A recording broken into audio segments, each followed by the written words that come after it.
Jump aboard the backlog boat.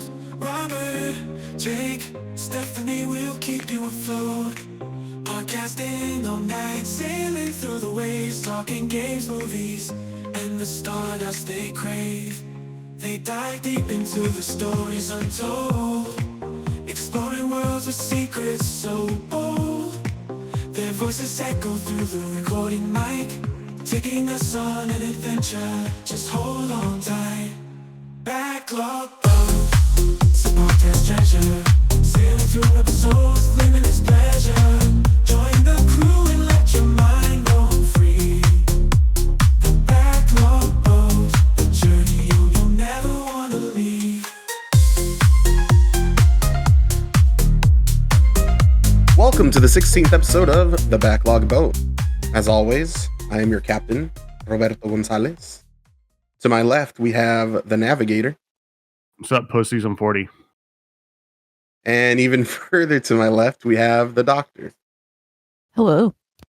So it's been a while. It's been a minute. Yeah, I know. I turned 40. How's that? I don't know. What's it like turning 50? You know, I haven't turned 50, so Well, you got 3 more months. I mean, we had 2 birthdays since the last time we recorded. Well, mine. Stephanie, was your birthday sometime? It was. Also, too, wasn't it your sister? So technically 3. 3, actually, you're right. Goddamn. Well, I mean, technically, but she's not on this podcast. It's cool. How was the birthday party I wasn't invited to? I didn't have one. Unlike somebody that I know. That you're invited to and didn't show up? Whoa. I still kind of made an appearance.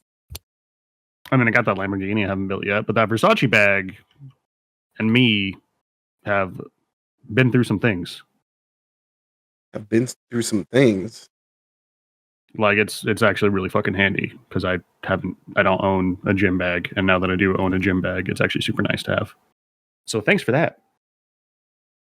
Ask and you shall receive. I tell you what I bought my sister for her birthday. What'd you buy her?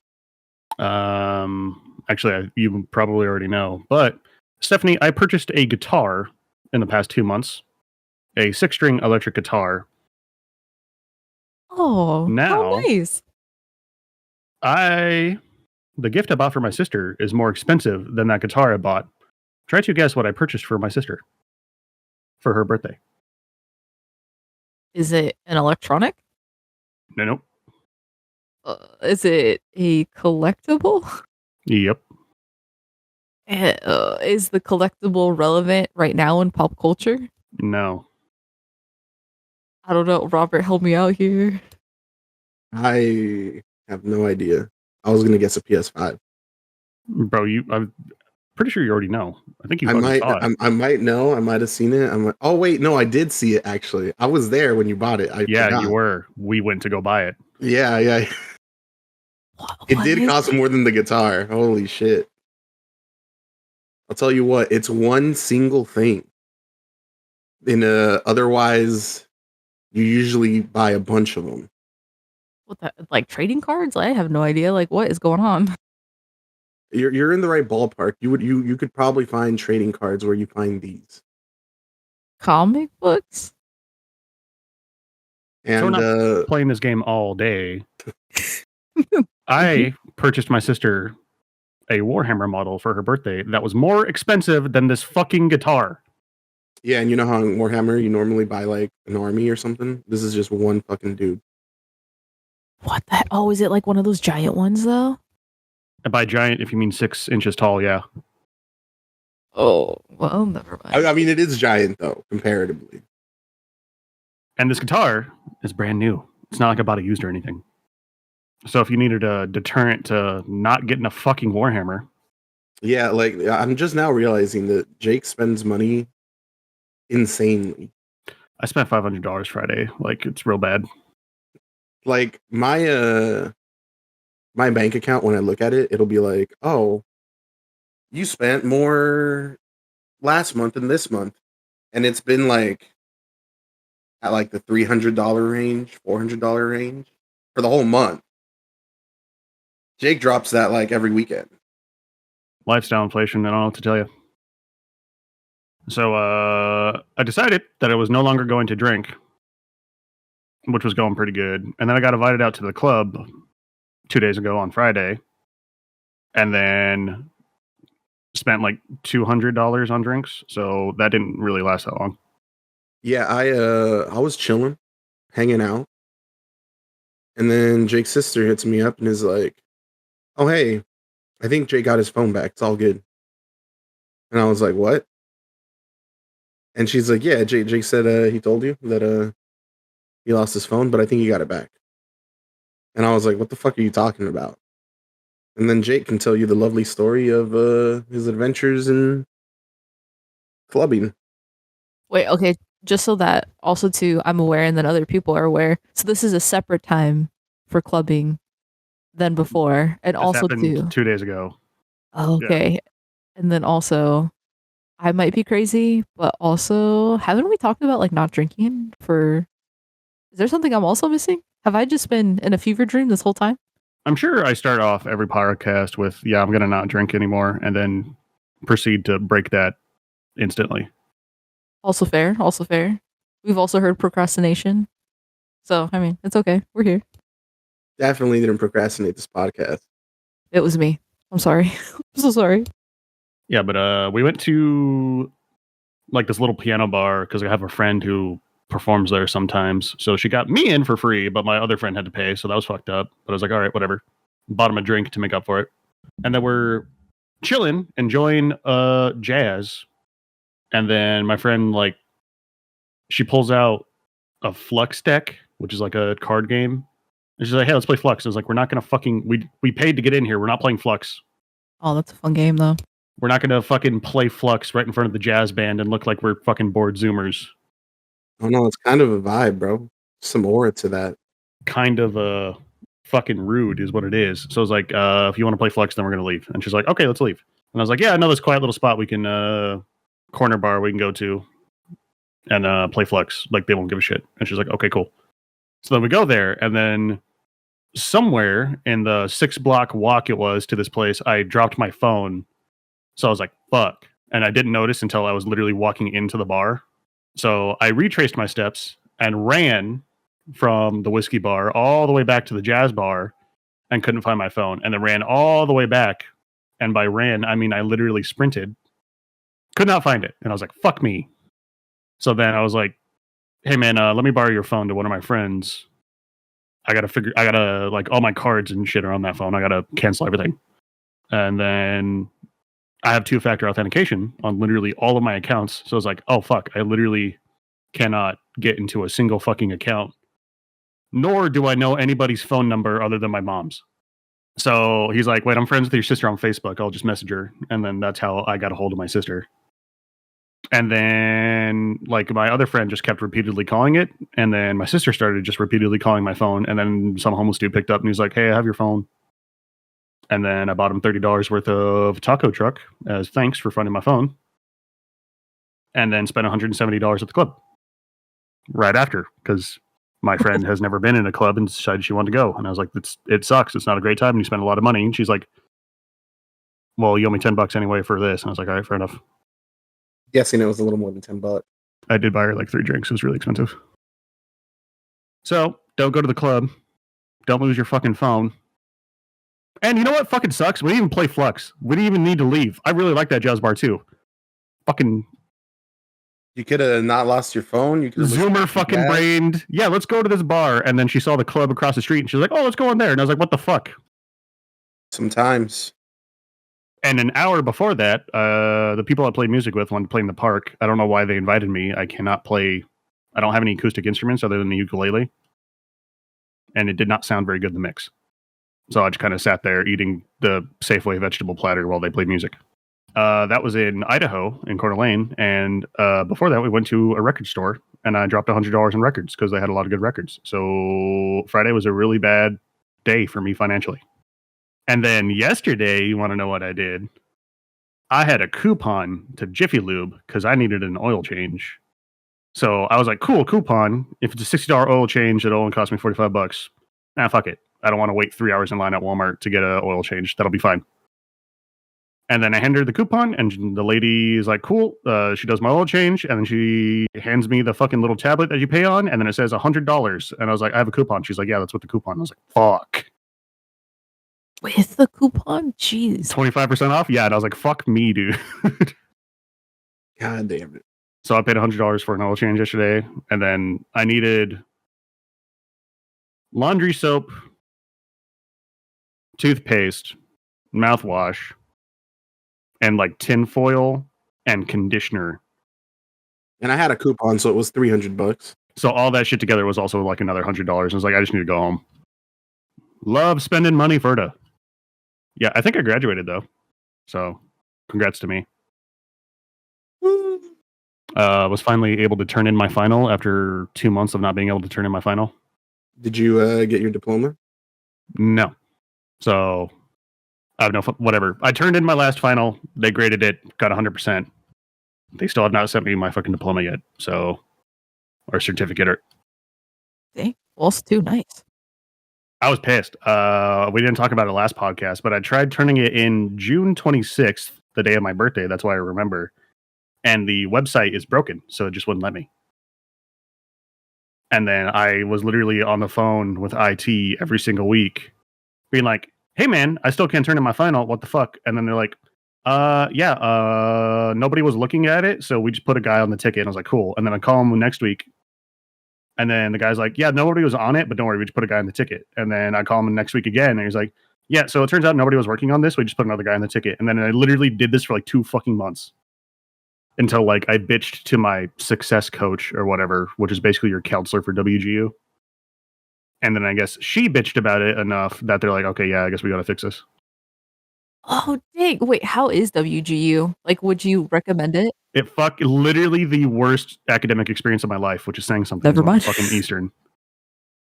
Like maybe their other programs are fine, but like their fucking computer science program is an absolute goddamn nightmare. Like all the textbooks are dated and missing information. The fucking professor I had didn't actually know shit about the thing I was doing. So like she couldn't help me at all.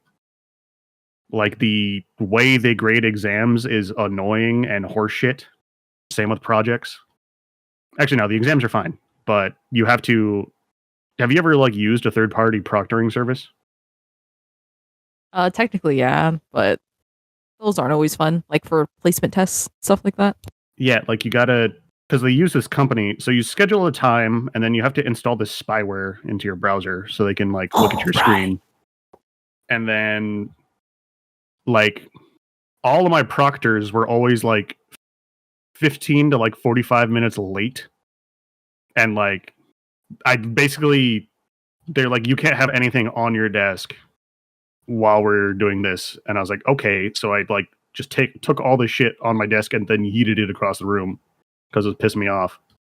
But the way they grade projects is hella annoying. So they use the same proctoring service for the projects. So what they'll do is they'll ship the project and the rubric to somebody that doesn't have any fucking idea like what you're doing. What the heck? So they will follow the rubric top to bottom, point by point. And if they find anything wrong with your project that doesn't match what the rubric said, they will stop grading it then and there, ship it back as a fail, and then they'll say, hey, you fucked this part up. So they don't actually grade the entire thing. So you could fix that one thing and then ship it back. And then on the next line of the rubric, they could find something else wrong, and then they'll just instantly fail it again and send it back to you.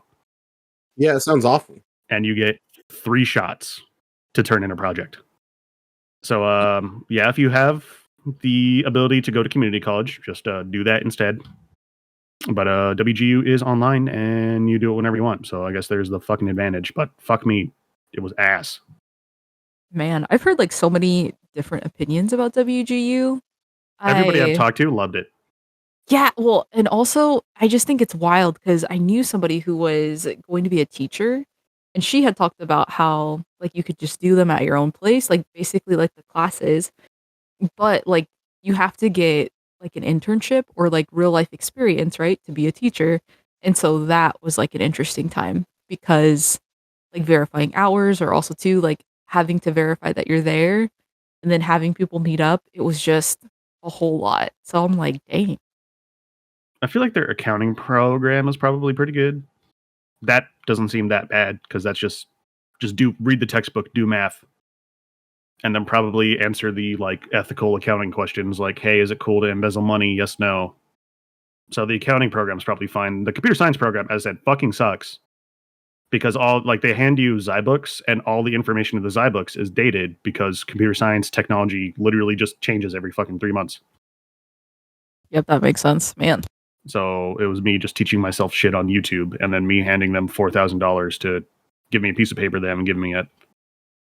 Wow, $4,000 though for like a whole degree. That sounds pretty, I Certificate. think, reasonable. Oh, gotcha. Never mind.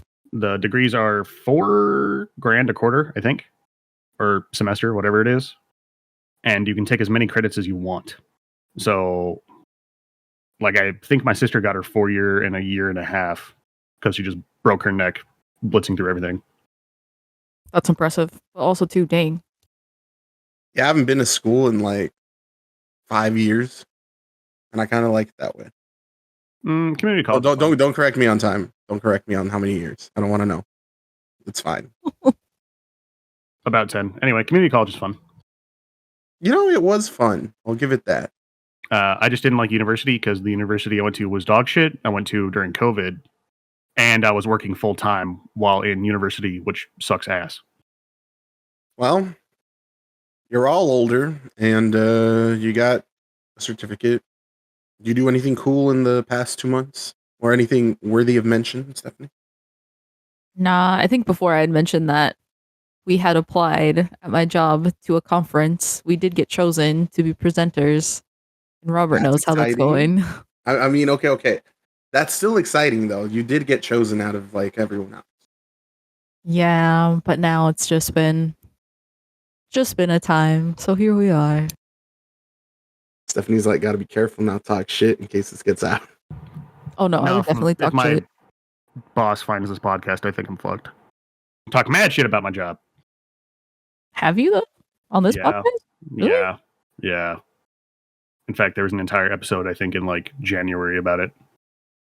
I really just remembered the unlimited PTO, so I'd be like, how mad could you really be? That I've taken none of. Yeah.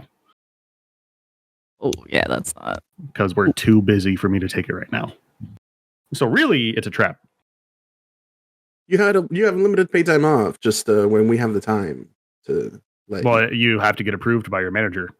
And if you're busy, they're not going to approve it. But if you have guaranteed vacation days, you can tell them, well, fuck off. Sucks to suck. Burning my vacation days.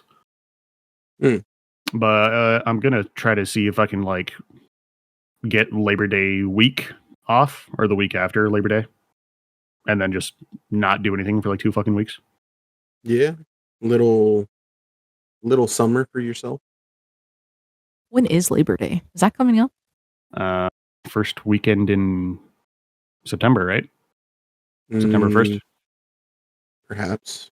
So, do you not get a Labor Day off? Me? No, Stephanie. I think I might. Rob, you make your own hours. If you don't get Labor Day off, that one's on you. It's fine. That's true. But other than spending too much money and my birthday, where Robert got absolutely fucking decimated in Jake Trivia. I really did. Which it was a surprise to me because I was like, oh, he knows the answers to all these. And then Rob's just like, nope, that information left my brain. Sorry. No, and the thing I did know, like they were all like on the tip of my tongue and I just didn't get it. And I got really mad because at one of them, I was like, it's something stupid like this, but not that. And one of Jocelyn's friends was there and she wrote down what I said and then Jake gave her half credit. Yeah, it's literally shit I talked about this year, Stephanie. So I think you probably would have gotten a better score than Robert. Oh yeah, you would have, absolutely. I just gotta know though, did Bryce get a better score than you, Robert? No, me and Bryce tied, okay. I think. What? If you were listening to the podcast or were present for the podcast, you should have been able to do well. I had literally sent you a video that was one of the answers to one of his questions, and I couldn't. It was Yeah, the categories were RuneScape, Shin Megami Tensei music, Neopets, professional wrestling, and internet drama. Wow, we really did just talk about all of those things. But Yeah, wait we a sure minute. did.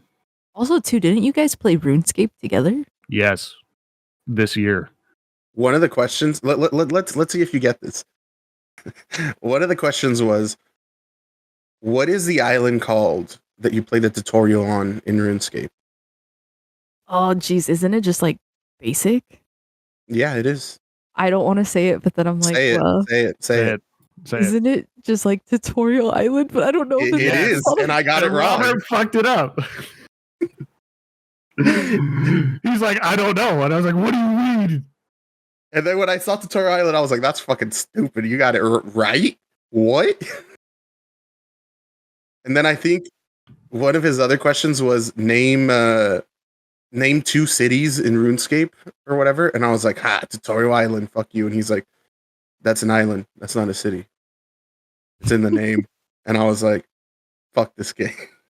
The other one was like, where do you get this item? And it was literally a dungeon. Me, him, and my sister ran together. Like, we literally did it. We played through it. the one that That's you how you guys get- talked about on the podcast. Yeah, probably. Yeah. It's And I was like, you know, I was like, how do you get the boots? And he's like, I have no idea. I don't remember.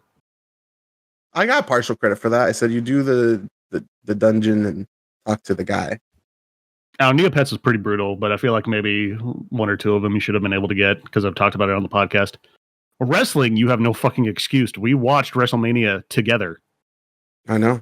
I was there. and you fumbled that whole fucking bag. Nah, I got the one where like you put the pictures and said name the names. You got like Sting. And then I You got got him, what's and his that was face? No, I got Oh, what's Kenny his name? Omega. Yeah. Because of course freebie. And then, yeah, internet drama. I was not really expecting much out of any of you. Yeah.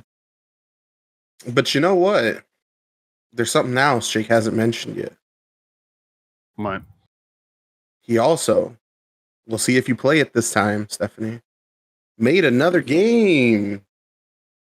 oh, yeah, I did a game jam with a couple of coworkers. I was about to say, I hope we have that in the link or in the description. We will. Yeah, you we can will. play it in browser too. Okay. So, like, you can play it on a Mac and it'll work just fine.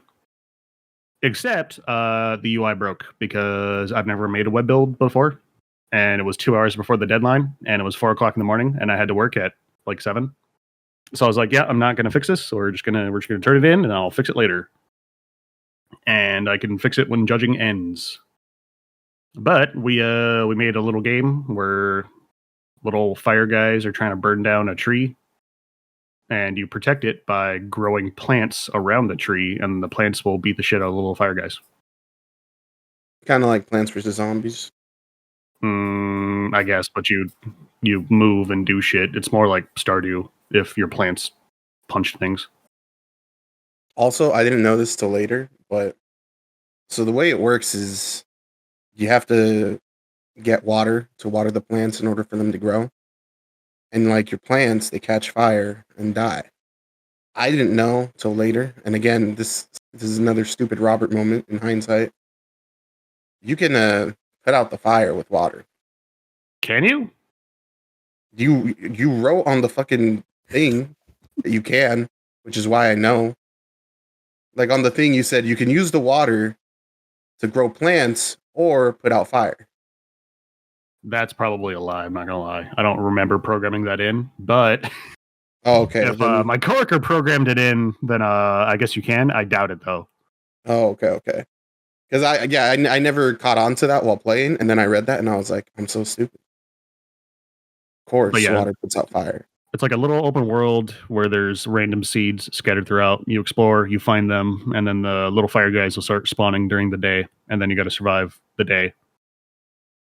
And then at night, they die, and then you just do it all over again. What broke about the UI is there's supposed to be like a little highlight showing you what seed you have equipped, and then you change them with the scroll wheel. But that highlight broke when I made a web build. So the only way to know what seed you have equipped is to hover over the planting area and then just scroll up and down. Yep. So hot tip if you play it. My coworker Mark, he did make the soundtrack. It's pretty fire.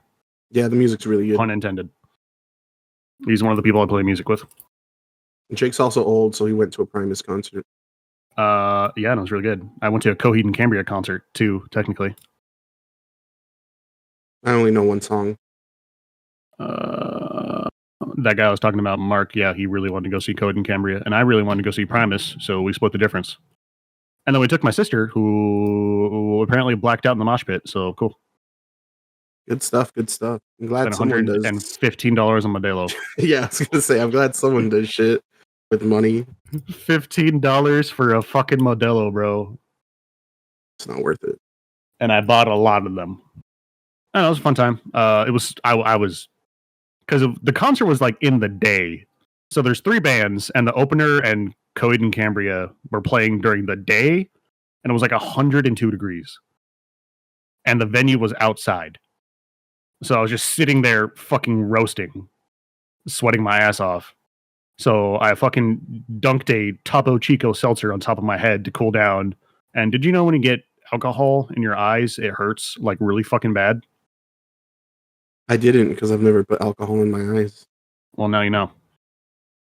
See, it's one thing to be like, oh, I'm gonna stop drinking for like health reasons, to not be hungover. And then like being like, I had a bad day. I'm gonna go buy a 6-pack or something. But you go out of your way to spend a shit ton of money on alcohol after you say you're gonna. The problem is, if you just want to drink inside, it's not expensive. But I do not like drinking inside because I'm not going to drink by myself because that's boring. So I go out and I do shit. And then alcohol, when you're out and doing shit, is just super fucking expensive. That's it for stuff we did in this month. I bought a projector, I guess. Nice. And a projector screen that has yet to be christened, but I'm sure we'll get around to that. I think that's it. Like, it's been a busy ass months. Yeah, a little bit. All right, are we moving on to video games then? Or does anyone have anything else to add? I mean, that's pretty much all the shit I did, I think, other than media. Stefania? Nope, nothing here. All right. Finally finished Kingdom Hearts Chain of Memories. No, it took you like 3 months. Took me like a year. I told you not to play it on hard. I think I went back and switched it to normal or whatever and restarted. Told you. Just Riku's campaign. I fucking... Not because I didn't think it was not doable, but because I knew it was going to be fucking annoying. Yeah, I just really did not enjoy Riku's side of things. Oh, I loved it. Like the first... All the mechanics I liked of like making your deck, arranging it in certain orders and everything is just thrown out the fucking window. Yeah, it's great. It's like, oh, hey, all these fun, interesting things. No, now you get specific decks. And I also didn't know that it just changes. So, like, I'd be fighting a boss, and I'd be like, I don't remember these being the cards that I had. And it's because it literally just, for certain fights, it's just like, oh, you get these cards. Fuck you. But I did it, finished it. Not much to say about this one, except that, like, it was, I had to do it so that I can play Kingdom Hearts 2. I think Volusia's a really cool villain. Not Volusia. What the fuck's his name? Marluxia. Which one's that one? The pink-haired guy. Oh, okay, yeah, he's pretty cool. And I thought his boss fight was actually pretty good. I did feel good after beating that boss. Like I said, I just was not a fan of the different decks. Congratulations, now you can play the best Kingdom Hearts game. On my way. What did y'all play? Stephanie, what did you play? Got any video games? Wait, also two. I think I only have 2. So how many do you all have? 2. 2. JK, 2. never mind. 2 left. Oh, okay. All right. Well, I guess I can go then. So I played Octodad, the dadliest catch, and it was definitely a time. Let me tell you, it was actually like really fun, and you did get to interact just as you would as an octopus if you weren't able to get kind of what the game was about just by the title of it. And also, basically, you are a dad and you're having to take care of your kids and wife, but you're trying to protect your secret identity as an octopus, even though you look exactly like an octopus and you interact with the world like an octopus. So it's just a really wild time. And it's like kind of wild too that your family is like, oh yeah, like the kids know, but like your wife doesn't, which is weird. So Are the there's kids also Octo kids? So I'll just let you know that there's like a joke at the end of the game, and it's not like a huge thing. Like it's not a spoiler, but like literally one of the kids is like, "Hey, wait a minute. Like how are we kids then?"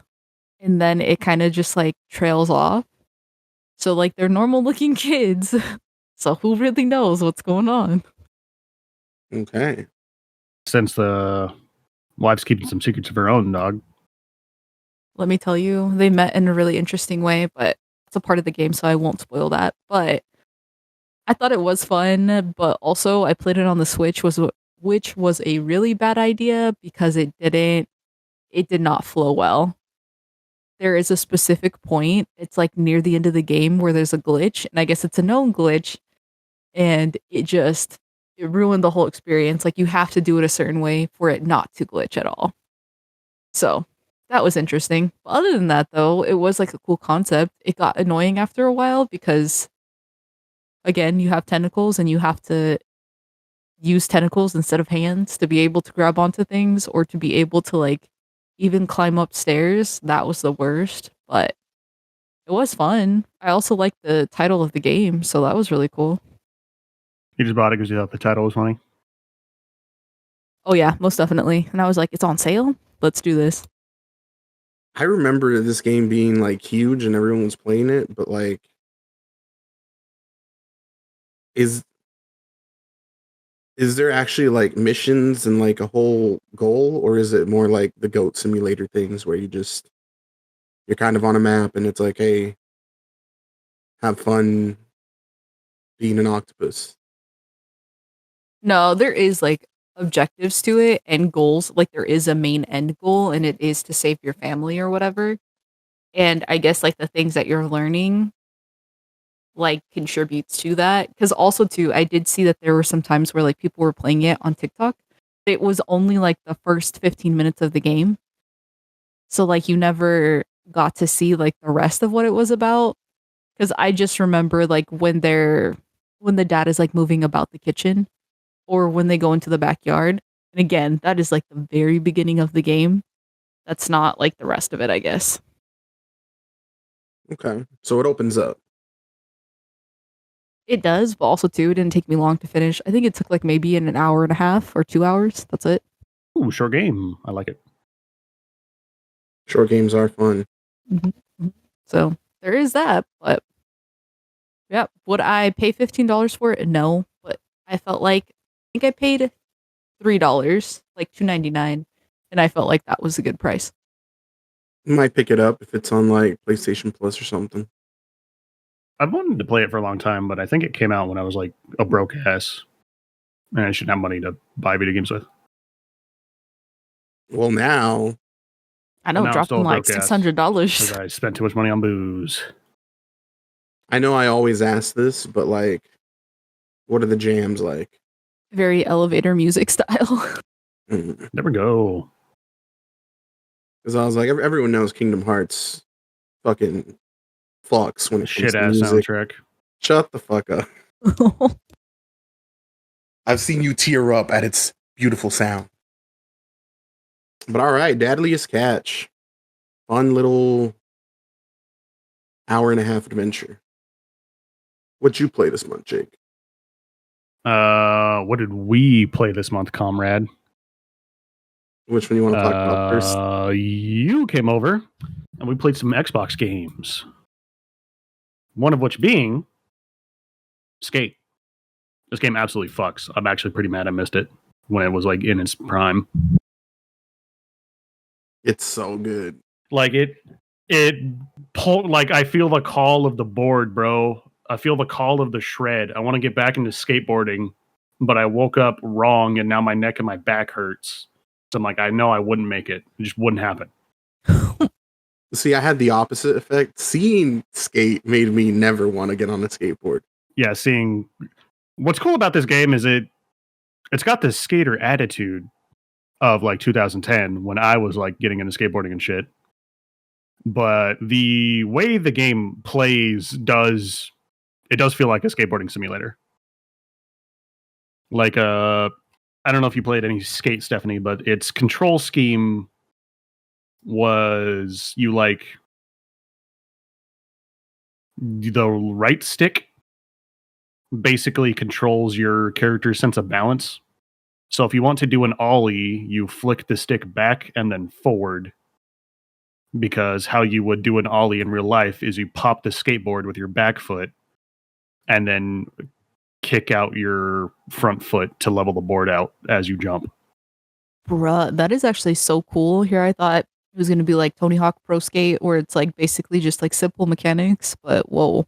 Yeah, so and to do like a kickflip, you flick the stick back and then flick it slightly to the right and up. And how you do a kickflip in real life is, you got to pop the back and then flick your foot off the board and out like 15 degrees to the right to get the board to flip. So using like a combination of these motion inputs, you get a real dynamic feel of how to do and pull off tricks. So the game does a very good job of explaining that pretty much all tricks are some combination of an ollie and then either flicking your back foot or flicking your front foot in some other direction. Like all tricks are just combinations of like some kind of kickflip, heel flip, or shove it. So like skateboarding in this game does just feel good. Like the campaign basically is like, hey, go get sponsored, do cool skate shit. So it's not like Tony Hawk missions where somebody's like, hey, that guy stole my t-shirt, go get him. It's more like, go hit a line on this skate spot. Try to do, I don't know, if you're at like a elementary school, it'd be like, cool, do some kind of flip trick onto this like picnic table and then manual on land and then do a flip trick off of it. And then you do it and then you watch the replay and it looks like real skateboarding. You guys remember in like probably the early 2010s, like Jake said, you'd hop on YouTube and you'd watch a compilation of like fails, people just like getting hurt, and like it was just a thing people did and it was really funny. Absolutely. That's what this fucking game is like, because every time you fuck up, it is brutal. It literally hilarious. Does look like scarred. Like your character, if you like don't ollie over a sidewalk properly and you're like barreling at it at full speed, your board just hits the sidewalk and then your character just keeps going. Bruh. And then there's like a bone breaker counter that's just like, hey, look at all the bones you bruised, broke, and all this. Here's how you're fucking fat your medical bill is. Congrats. And then, like me, because I suck at this game, I would be like going full speed, and then I'd like slow down right before I'm actually going to do something because I'm like scared of the speed, and I'd try and do it. And so it's really funny to see like someone like full confidence just like gunning it, and then like, oh no, that's too scary, slow down, and then still with it and just fucking fall on the ground basically. You need the speed, bro. That's how real skateboarding works. It's a very fun game. And what was that mode we played? The multiplayer is hella fun. There's 2 multiplayer modes in Skate 1. There's Skate, which is you just have to copy a trick that your opponent does until they fuck up a trick, and then it's your turn to set the trick, and then they have to copy it. It's horse, and I hate it. And you're not allowed to repeat tricks. And then the other one is you can unlock skate spots as you play through the campaign. And then it's a skate spot, and it's like, hey, hit a line on this skate spot, and whoever gets the most points after 3 rounds wins. I like that mode. And that mode is very fun. Especially because Jake would try and do something fancy, and he'd fuck up, and it let me like do basic ass shit. Yeah, and then Robert would just do an ollie off the curb and be like, cool, Robert wins because he didn't try to do anything cool. Well, to be fair, when I tried doing something cool, I usually ended up with my face on the asphalt. Yeah, and the city's like modeled after like the hills and shit of like in streets of San Francisco. So like you'll just be bombing down a hill and you get speed wobble like you do in real life in this game. Like you can set how tight the trucks are on your skateboard to either like affect wobble, but also if your trucks are too tight, then it's going to be really hard to turn. And then if you're just barreling down a street too fast and your trucks are too loose, your character will just lose balance and then just grind their face into the pavement all the way down the fucking hill. Good game, got a real skater attitude. Plus the intro is really fucking funny. Like that, the opening to the game is like a FMV cutscene, and it is incredibly charming. Yeah, it was pretty wild. Like it's a real life footage of a skateboarder at like high school hitting a line, and then he like kick flips down a flight of stairs into like the street and then gets hit by a fucking bus.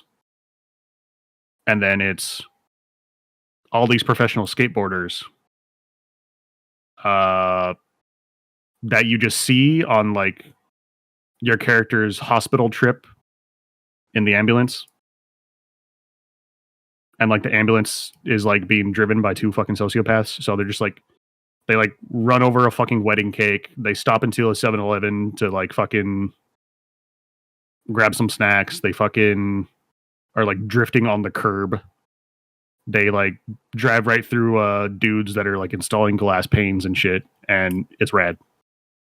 It literally has made me contemplate buying an Xbox. It has literally made me contemplate picking up my skateboard again, bro. I could do it. I can still shred. I still got 1 kickflip in me before I fucking blow a knee. Next month. Jake, so what you do this month? I'm bedridden. Both my legs are broken. Oh man.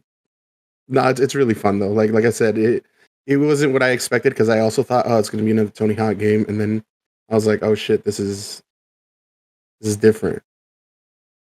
This feels fresh, even though it's an old ass game. Good ass game. What'd you play, Rob? So there's this game. Stephanie, what do you know about Chop Goblins? Nothing. What do you know about Doom? I know a little something. All right. So imagine Doom and swap it out for goblins. I absolutely forgot that I played this too. Sorry. So check it out. You start the game. There's a little screen that's just a wall of text. And it says, hey, yo, goblins, they showed up. They're here and they're out there just fucking roaming wild. It's time to kill some fucking goblins. And then you go. You're armed with just the knife. And you can use the knife to deflect things that they throw at you or to kill them. And you're just fucking chopping goblins. You pick up weapons as you do in Doom. You eventually have a full arsenal of ways to defeat these goblins. And the story gets progressively ridiculous because fuck it. But at its core, it is just a well-made Doom clone that kind of fucks. I know it's more of like a Quake clone, but yeah, it's just a hyper competent first person shooter that's well polished. Like it's not very long. I think it's only like 5 levels. Yeah. But it does feel really good to play. And there are a couple bits in this game that made me laugh. Because the goblins are just little scamps that are trying to chop you into little pieces. And they sound pretty funny. They sound like fucking Christmas elves. or minions. They do sound like minions. But then there's like those purple head things that are scary for some reason. I think they're called goblindas. They're like Karens that talk shit about you, and it hurts when they do. The weapon selection is actually pretty fun too. There's not a whole lot of weapons, but they do feel very different. Because the game is like, it like starts in a museum, so you like pick up a flintlock that is strong as fuck, but it's only one shot, and then you gotta reload.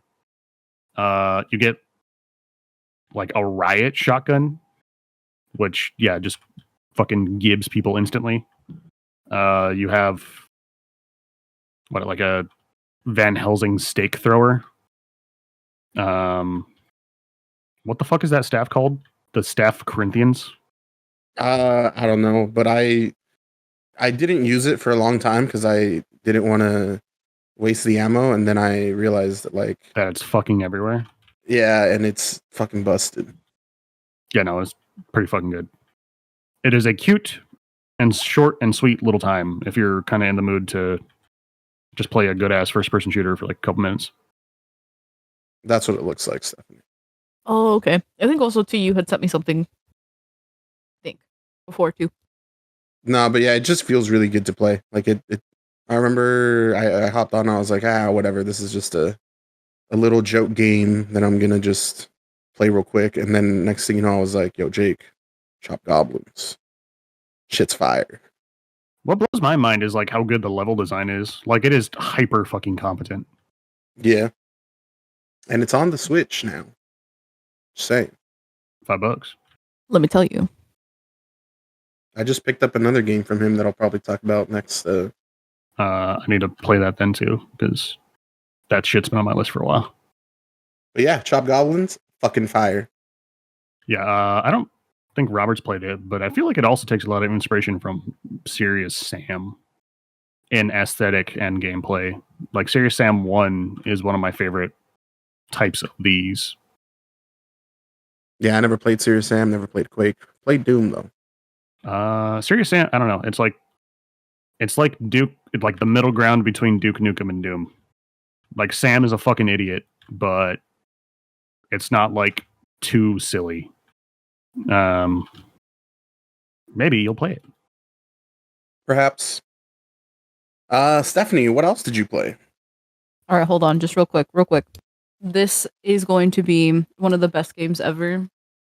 I suggest both of you play this when you have the time.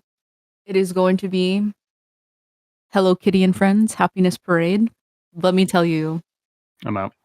I thought this game was going to be the lamest thing ever, and I was like, oh, this will just be good to like just have something to talk about. But I played this, and I am now a believer that this is one of the best rhythm games I've ever played in my life. Oh shit! A rhythm game? Like, you have no idea. It's what's this shit's called? so hold on. Oh shit! It actually looks very cute. Hold on. I'm literally gonna drop in two of my favorite songs. One, this is gonna be like for you, Jake, if you are gonna be either sober or not sober, the best. And then the next one is just like, I don't know, it just gives me like so much nostalgia vibes. And I guess like with this game, so it is a rhythm game, but you get to like unlock different characters. So if you really like Hello Kitty, or if you're like, I fucking hate Hello Kitty, they're just cute characters. And they have all of them. It's not just like the main 4 that you usually see or main 5. Like there's even the angels and all of this other stuff that are in it too. So that's really cool. And you unlock songs the more that you, I guess, play.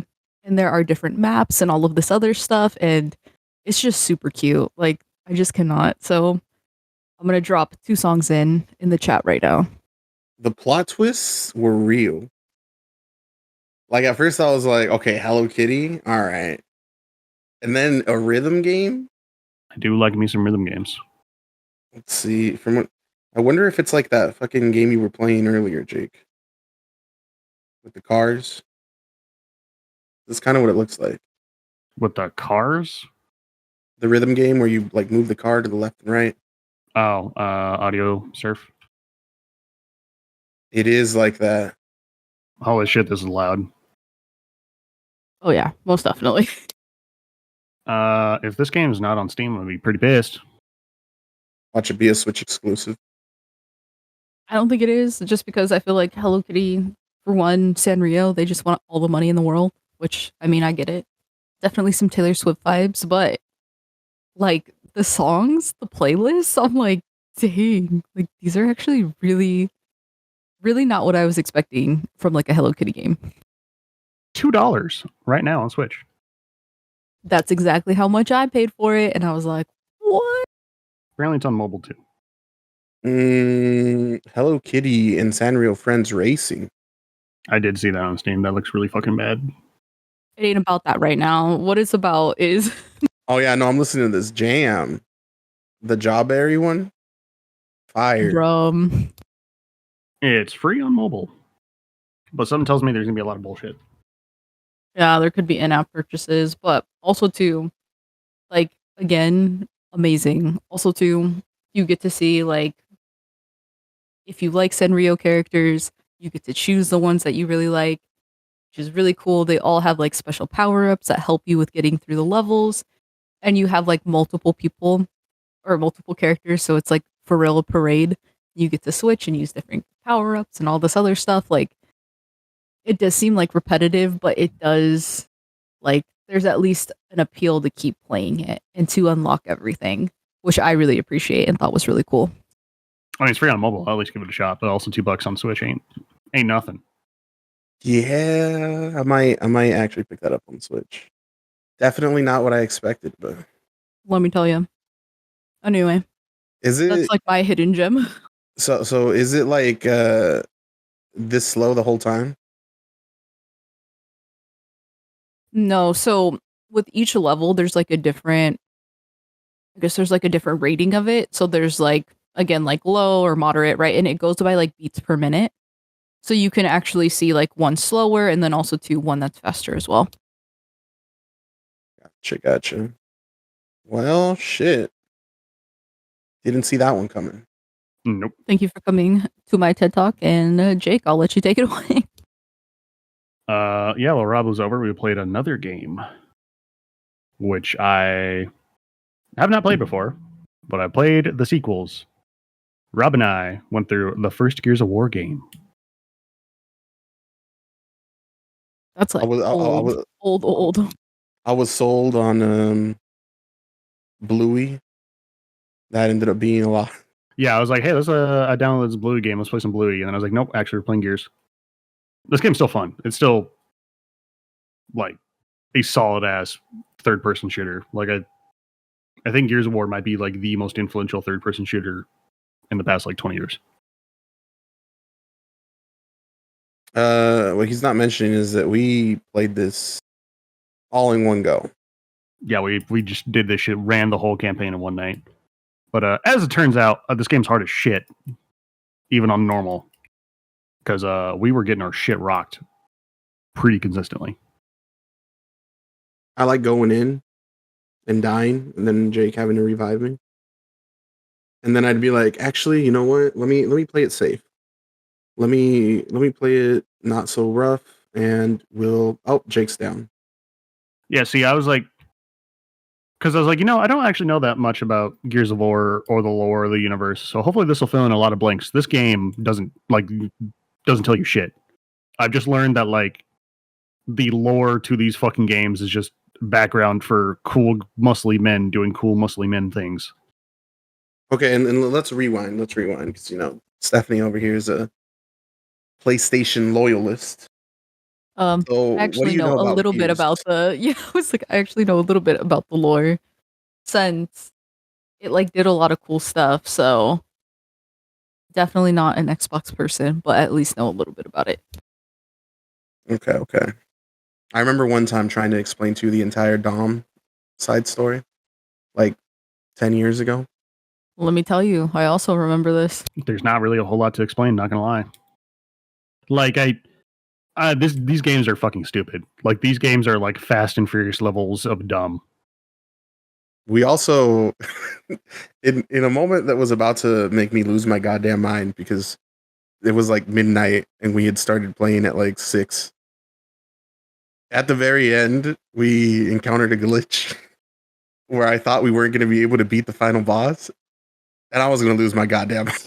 Yeah, no, I would have been fucking pissed.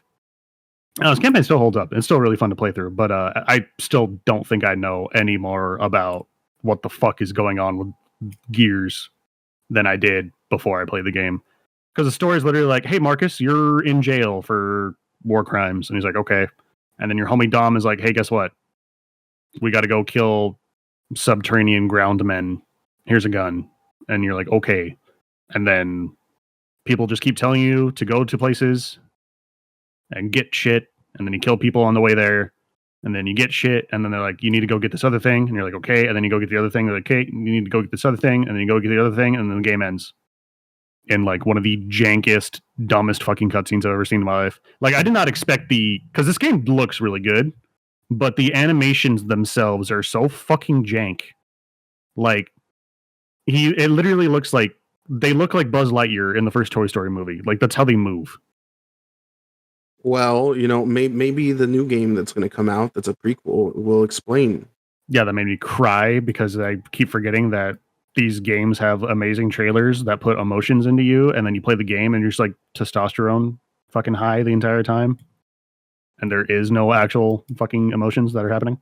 There is in Gears 2. Shut the fuck up. No, there's not. You don't. I was replaying Gears 2 right after you left, bro. There is nothing there. Bro. Maria. You cannot tell me that you feel anything as an adult playing those fucking games. Telling you. And then the third one, no, Jake, you're I wrong. played 2 there, and I'm 3. sorry. I feel nothing. There's no way, bro.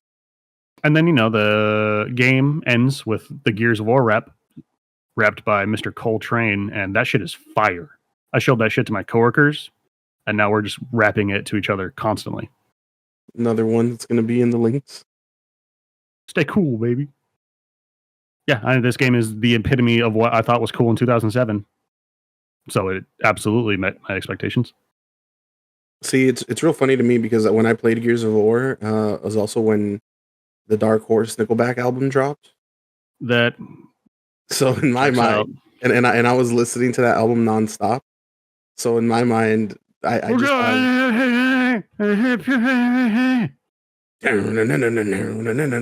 while Gears, it's permanently etched in my mind. But I used to do that with games, like also Modern Warfare and Linkin Park. It's just a thing. Hey, say what you will about Xbox, but that Xbox 360 Microsoft fucking music player that you could play while playing games, fire. PlayStation 3, you had to freaking go to your music library and play music just there, and there was no cool little light show. Just saying. I do think the 360 was a lot better than the PS3. Sorry. I think you all should keep your opinions to yourself. I'm just kidding. They were both good. All right, they're both good. Well, that's it for games. Moving right along into movies. Y'all gonna let me intermission so I can go grab a drink out of my fridge because it's fucking hot? Yeah, sure, go for it. I'm gonna stop drinking. It's Corona time. Okay, I think we're good. All right. Shortly after finishing Gears of War, and it being like hella late midnight. Oh, yeah, like 2 in the fucking morning.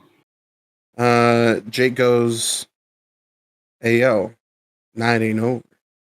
It's like, so we watching what's it called? That Fool? The Hulu show? Yeah.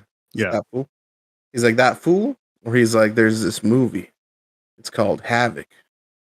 And it's got Anne Hathaway in it."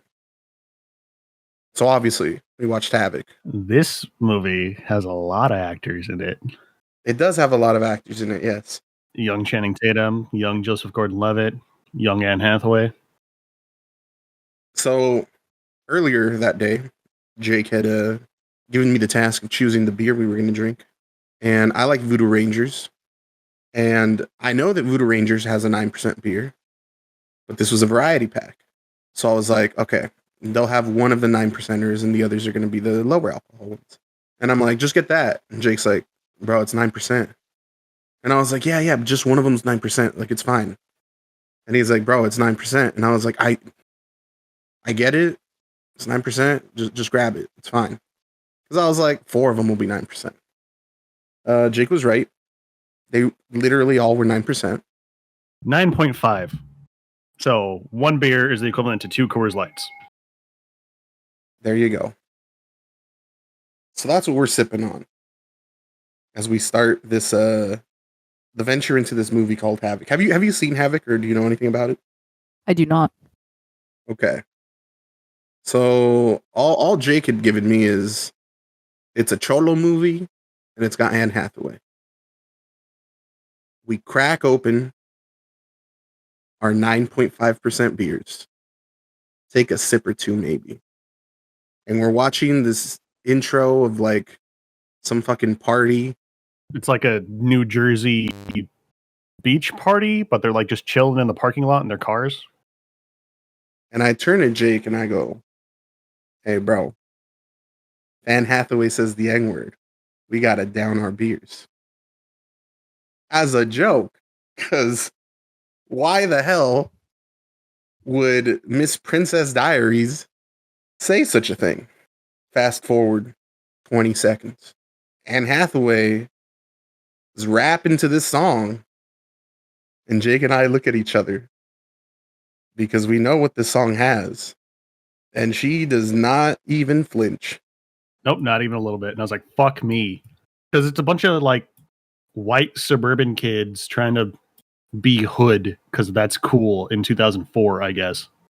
Yeah, that's a wild time. Just to Yeah, and then it's just like they get into a dumbass beef, and then like a fucking street fight occurs between these one dumbass group of suburban white kids and this other dumbass pretending to be a hard group of suburban white kids. And it is very funny because it is a very stupid and petty fight. Like Anne Hathaway is just pulling on some bitch's hair. Her boyfriend is like gut punching another fucking guy. Joseph Gordon-Levitt is getting his shit rocked. Channing Tatum is beating the shit out of it. Like, it's really fucking stupid. It is a really goofily choreographed fight. And then the police start showing up, and then they all just fucking get in their car and peel out. But this movie is basically about Anne Hathaway deciding she wants to go to the hood and get drugs because she's hard, and that's what hard kids do. And she runs into this gangbanger who like sells her, like, I think it's a baggie of coke. Like, her and her boyfriend buy some coke or something like that. And then her boyfriend's like, "Hey, this shit feels light for what I paid for." And then he like gets out of his car and then like runs down the Cholo and he's like, "Hey man, what the fuck? You trying to rip me off?" And then Cholo's like, "No, dude, get back in your fucking car." And then he's like, "No, dog, you ripped me off. Give me my fucking money back." And then he just instantly pulls out a gun, and then her boyfriend pisses himself. And then Anne Hathaway's like, "This is hot. I like this. I'm into this." is that? No, not the dude pissing himself. No, the fucking Cholo. That makes But more sense. Cholo. Okay. This And like, this Cholo, real quick, is played by none other than Federico from fucking 6 Feet Under. who was like 30 in this movie, and she's like 17. But she's like, "No, that's hot." So she like literally stalks this fucking guy throughout the whole movie and basically tries to like interject herself into his Cholo lifestyle. Like, I think he's literally like at his niece's quinceanera or something like that. And then she just shows up with her friend and she's like, "Hey, let's party." And he's like, "Are you out of your fucking mind?" That's real love right there. I don't know what you're talking about. He's like, "My fucking wife," and I think he said like, yeah, his like baby mama is there or some shit like that. And he's like, "Are you fucking stupid?" But yeah, it's literally just about Anne Hathaway stalking a group of Cholos. And then for some reason, her and her friend get a hold of some crack. And then they're like, "Yeah, let's do crack." Except they don't know how to smoke it. So they just accidentally like drop it on the bed and then they start crying. And then they're like, "Crack is whack." Crack is whack. So bad movie, go watch it. It was definitely entertaining. It was not at all what I expected. If you want to watch a bunch of privileged white kids pretend to be hard and say the N-word a lot. Who made that movie? Who was that movie even for? I don't even know. Like, I feel like the Cholo guys were the most reasonable people in the movie. Because, yeah, why would you want to hang out with a bunch of fucking high schoolers if you're dealing crack? I think the movie answers that question. I fucking guess. But yeah, Havoc, it's a movie. Bad movie, go watch it. Yeah. Like I feel like I'd learned nothing. I don't know if there's like any moral to the movie. I feel like my time was wasted.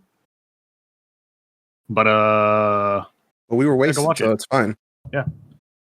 I mean, it was a Voodoo Ranger kind of night.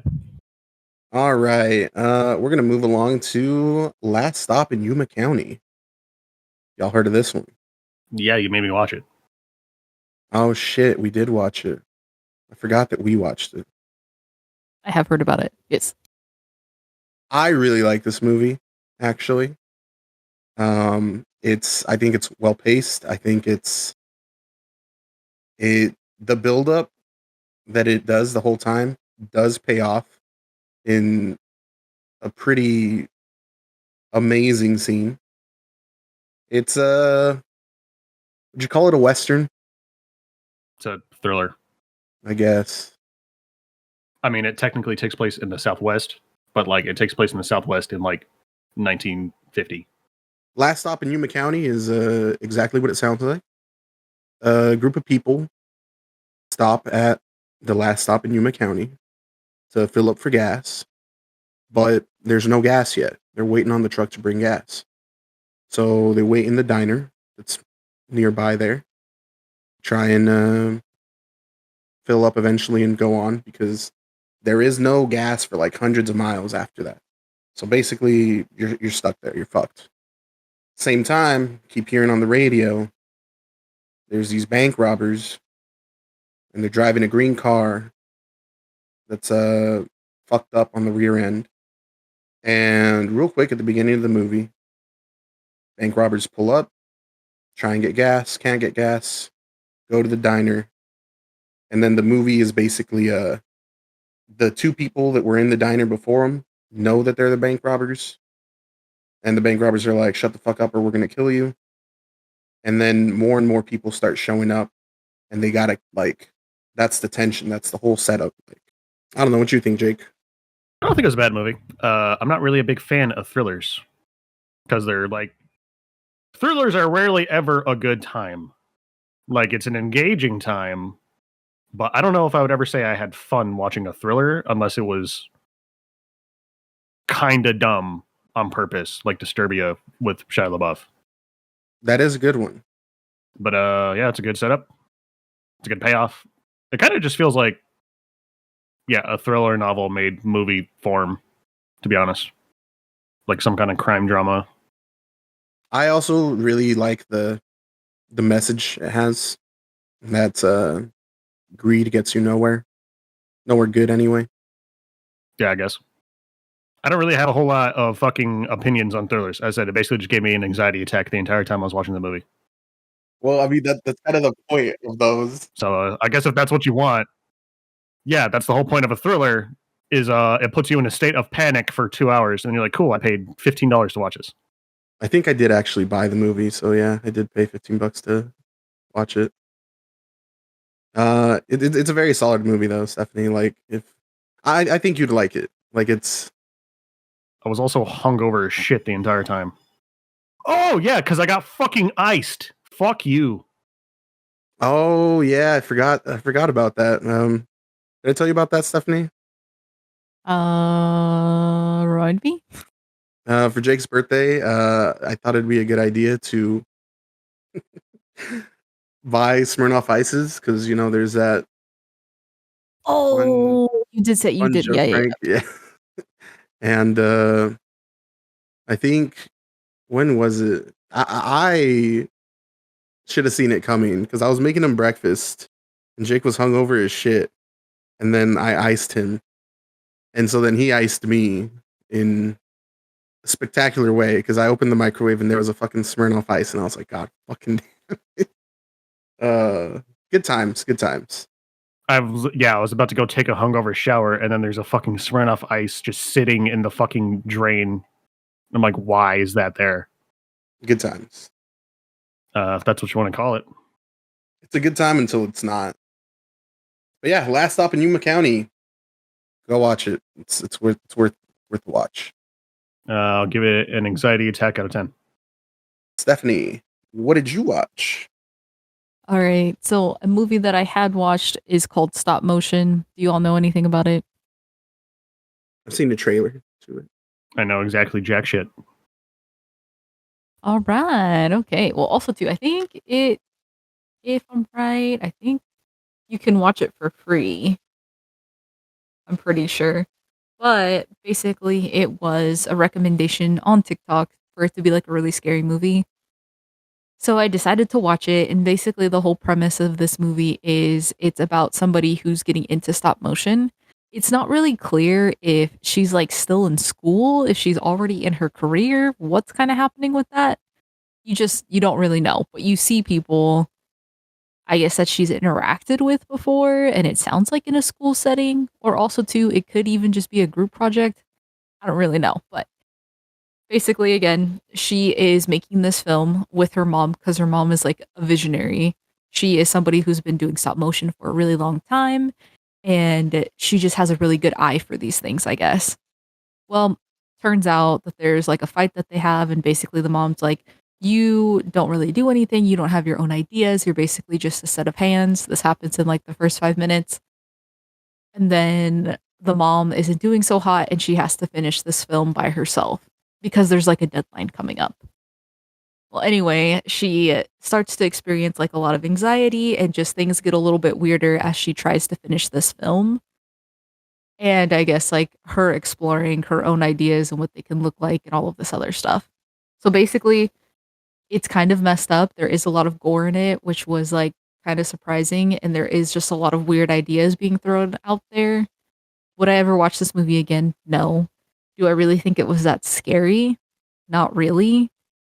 But it's just wild the things that this person did to be able to get this project done and to be seen as a competent and capable person in stop motion, which was pretty wild. Really selling me on this. Is the stop motion cool? At least. No. Well, I didn't think so anyway. Like the one movie they are working on in the beginning, it is about a cyclops, and she ends up getting the power to see the future. It's supposed to be like a Greek mythology, I guess, kind of thing. And all of a sudden, she sees herself dying. And so you cannot tell that by watching this. Like, you only learn that because she explains it. And it's just wild. And then she ditches that idea completely. And then she gets a new idea of basically like a girl running through the woods. And then that idea even changes more and more as the movie goes on. I see. So don't watch. Not recommend. I feel like if you have nothing else to watch, and also too, it's like spooky season, right? And you're like, oh, like something, it will at least, I feel like it in like inspires conversations, or like how far are you willing to go for your career? I think it like makes you think about those things. But yeah, I didn't feel like it was visionary. So something to put on in the background maybe. Or also too, if there's nothing else to watch, then pop that in. Okay. I too saw I guess you can call it a spooky movie. I watched Saw 10. Yeah, I know, Jake. You've talked enough shit about Saw 1. Yeah, I think it's not great. I really enjoyed like the first 4 Saws, and I really liked that vibe before they became fucking torture porn movies. And so like I said, I stopped watching the one where Chester dies. That's the last Saw movie I saw, whichever one that is. But I heard Saw 10 takes place in between the first and second one, and it was like more of a coming back to that storyline, and it's actually really fucking good. Like for a Saw movie, I'll say. I also went in with like zero expectations because those movies kind of shit the bed. But it's y'all know by now, Jigsaw, he's got cancer and he's dying, and that's why he's doing this thing. Well, Saw 10 has him in the middle of doing all the Saw 1 stuff and prepping for Saw 2. He's at this like group for people with terminal cancers. And he meets this dude who's like he's stage 4 terminal, it's bad. And homie's like most likely gonna die. Fast forward to he's out drinking some coffee one day and he sees that guy. And that guy looks healthy as heck. And he's like, "Hey, you look amazing." And he's like, "Yeah." He's like, "You know what?" He's like, "I'll let you in on a secret." And he lifts his shirt up and he's got like this nasty scar. But he says, "Hey, this isn't like allowed in the US." So I had to go to, I don't even remember where he says he had to go. He's like, "I had to go to this other place." And he's like, "There's this doctor who got disbarred for whatever, but he has a like a concoction of drugs that'll fucking cure you, and it's just a surgery to remove some of it and this concoction." And he's like, "Best decision of my life." And he's like, "I don't know where they're at or anything, but I can give you this number." And so Jigsaw's like, "Oh fuck yeah, I gotta do this." And he calls and they're like, "Oh, we don't have any openings." And they're like, "But maybe in like 3 months." And he's like, "I don't got 3 months." And they're like, "Oh, okay, actually, you know what? If you were able to go to Mexico like right now, we can fit you in." So he goes to Mexico and he gets this surgery done, and then he finds out the whole thing's a scam. Like these people, they just target people with terminal diseases, sell them on this lie, steal their money, give them this like fake surgery thing, and then send them on their way. And you know, these people are going to die anyway, so no trace. He doesn't like that, so he gets everyone involved in the scam, and he has them play the game. And that's the premise of this movie. Pretty solid. Is there really shitty and dumb editing in this one too? There isn't. I'm shocked. Yeah, no, it's just very like I think it was like a movie made for people like me who really like those old ones and but like don't want to go back and watch them. Like it's just here's a little more of that world you like, but without the you wouldn't steal a car video effects. That is really how the first one looks. Not gonna lie. If you like Saw, then this one's one of the good ones. Mm. But yeah, that's about it. Like about that one. Stephanie, you ready to talk about that movie? I mean, here we are. Jake, have you heard of The Coffee Table? No, I have no fucking idea what that is. All right, cool. Erase it from your mind. Don't think about it. Never even ponder it. Okay. Everyone, and I mean everyone, I don't care who you are. I don't care if you're like, I can watch scary movies. Gore doesn't bother me, blah, blah, blah. Do not, I repeat, do not watch The Coffee Table. It's not a terrible movie, but it's about terrible things. And if you look it up, it's labeled as a dark comedy, which is absolutely wild because this movie is basically what's the worst thing that can happen if you buy a coffee table? I don't know. I recall almost breaking my arm on one. Approximately last month. That would be bad. But wait, what do you mean? Do you have a coffee table? Yeah, the little coffee table. When I told you I tripped over a Rock Band microphone and then just ate shit on that coffee table. Is it glass? Oh, yeah. No, it's not glass. Stephanie, do you have anything you want to say about the coffee table? Just don't watch it. Just save yourself, your sanity, and your sense of safety in the world, and just don't watch it. Just don't. Like this is literally a movie that if anyone told you to watch this, Jake, they hate you. Nice. Like specifically you, because you don't like movies that are a bad time. and this is literally a bad time. If you got anxiety at fucking Last Stop in Yuma County, actually, as a matter of fact, I don't think you'd get there. I think that like as soon as the thing that happens in this movie happens, you would probably turn the movie off. Like you're better than that. You would know. You'd be like, nope.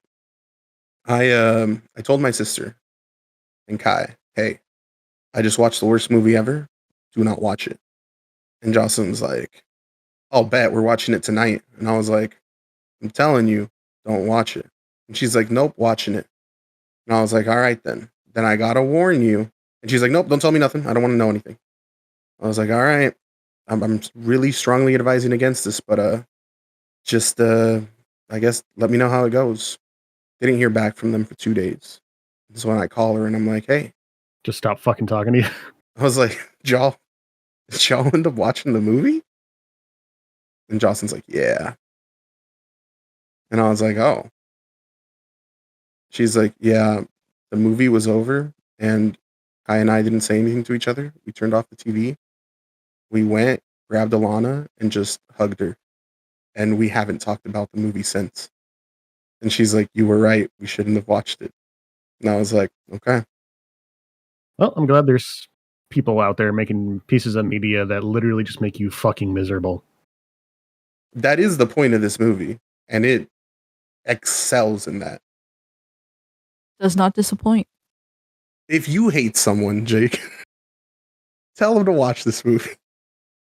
If you want to just ruin someone's day, probably their month, recommend this. I will keep that in mind. Yeah, I don't think I'd ever watch this movie again, even if like someone who hasn't watched it is like, no, I want to watch it, but I want you to watch it with me. Nope, not doing it. That's it for the coffee table. And then all we got is the one movie everyone in the world went to go watch. What movie would that be? Deadpool and Wolverine. I don't know what else there is to say about it. If you like the first two, you'll like this one. It's funny. It's for millennials. Best Marvel movie that's come out in a while. I do agree with that statement. This movie is really fucking funny, but like I honestly, if you're too young, I don't know how much you're going to get out of it. No, Jocelyn didn't get the cameos. Yeah, no, like I was talking to my friend who's like 23, and he's like, yeah, they just, the movie's just about Deadpool joining the Marvel Universe. And I was like, well, kinda. It's also a love letter to these other movies. And he's like, yeah, Marvel movies. And I was like, no, not Marvel movies.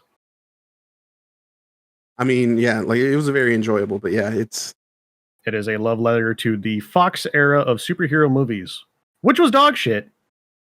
No, it wasn't. Shut up. It was. It was bad. I have a lot of love for Daredevil, but that movie was fucking ass. You just don't get it, Jake. I did get it. I understand that. Robert, I love shitty movies. You've been spoiled. Daredevil is a shit movie. It is okay that it is a shit movie. I still like it. Stephanie, have you seen Ben Affleck's Daredevil? I have. Shit's fire. It's all we had back then, okay, Jake? We didn't have the options. Hey, you remember when him and Jennifer Gardner were, or what the fuck that bitch's name is? Was it Jennifer Gardner? Yes. When him and Jennifer Gardner are like fencing in the park on top of that picnic table, romantically. Look, I'm saying full circle, this is perfect. Good movie. There was a lot of jokes that made me like legitimately laugh, which I don't do a lot while watching movies or consuming media in general. Stephanie, do you have any thoughts on Deadpool and Wolverine? None that I could share. So yeah, that's the thing about this movie. It's very spoiler centric. That's true. Was a good movie. Even though I don't really consider it a Marvel movie, even though I know it is. Yeah, it is probably the best thing we got since Infinity War. If you don't watch Loki, I agree. Yay! Deadpool and Wolverine finally happened. And that's it for movies. Stephanie, why don't you tell us about one of the shows you watched? All right, all right. I'll start off with the first one that I just finished season 2 too. So, have you all heard of Rising Impact? Maybe? Is that the golf?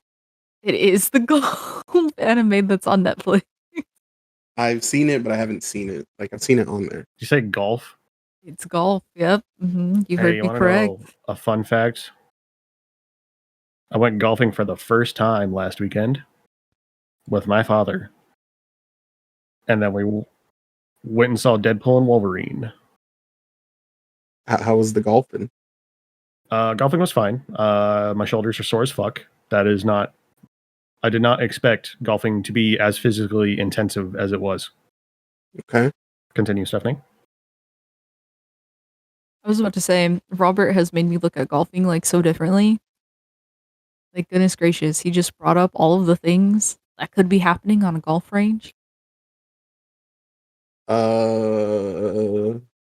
can you elaborate, please? I don't remember this. Just all the cheating, all the things that you could use as an excuse when you're golfing to cheat on your partner. And I was like, wow. Oh right, no self-service out there by yourself. For hours on end, man. That's not really about golfing though. That's about like you say you're golfing and then you just go cheat. I mean, here we are. But anyway, so going back to this anime. So, I don't know. I didn't think I would enjoy it as much as I did. Do I think it's like an anime that is like top rated or highly rated or highly reviewed? No, but I enjoyed it. I thought it was really nice. And so basically, you're just following, I guess, kind of this golf prodigy, like actually find out about golf in Japan and then also like start playing as like a junior league golf player and what that looks like to become pro, which I think is also just bananas on how I guess going pro in like Japan is like more of a linear process than like going pro in like America, I feel like. So that's always like really cool. I don't know how accurate anime is though, so here we are, but it's just a little bit bananas. So is it like a typical sports anime or is this like feel different? I would say it's kind of like still a typical sports anime, but also too like I don't know, still like a no, I guess typical sports anime would probably be the best way to sum it up. Because like I don't really know about like real golf. I know that like people compete, but I'm trying to think of like in an anime way of like hyping up shots and stuff. Like because they shoot at different times, right? They don't shoot at the same time. I guess what do you mean by that? Like someone will go and then it's like they do it and you count how much times it takes them to get it in and then the other person goes, right? Oh yeah. So how do you like make that hype or build tension in like an anime setting? Bruh, so let me tell you, there were a lot of things that I also didn't think about, but that makes sense in like golf. So also it is about basically teeing off, which is when of course, right, you actually hit the ball and then you wait for the next person to go and then also too you are keeping score whether you're at par, below par or above par basically. And basically all that means is that for each hole there is like a number of shots it will take to get into the cup. And so again, you could have like a 4 par, that means it will take you 4 shots. If you do better than that, that's amazing, right? If you do more than that, then that's not great. And so it's the same thing. There are like different ones like 2 par, etc., etc. And so with this, I didn't think about how like with golf there are different terrains. Even if you just think about in Washington, like if you think about Spokane versus like even the Tri-Cities in their golf ranges, they're all different, which means you also have to factor in all of those things. I guess with like grooves also too, if it's uphill, if it's slanted, and then also you have to think about wind conditions, which I also didn't think of either. I was gonna say, is there at least one scene where someone's like I didn't take into account the wind. Yeah, that's actually, and that also happens in like professional golf, which I also didn't think about. And also, like if you think about wherever you're at in the world, you can completely, I guess, tee off when there's no wind, and then the next person will tee off when there's a lot of wind. And so what that will do and how your scores are going to be different because of environmental factors. Hot Shots Which- Golf 2 has prepared me for this. Hot Shots 2 did not prepare me for fucking golf at all. It was Mario Party, I agree. Yeah, real golfing does not sound fun. Like if I ever went golfing, I'd It's want to actually do like not that bad. what is it, Top Golf? So I didn't mind golfing. I just didn't like that I was being fucking rushed because it is frowned upon to take too long on a hole because there's a bunch of people in front of you and a bunch of people behind you trying to golf. I did also hit a guy and then I hit a house. You hit a guy? Jesus.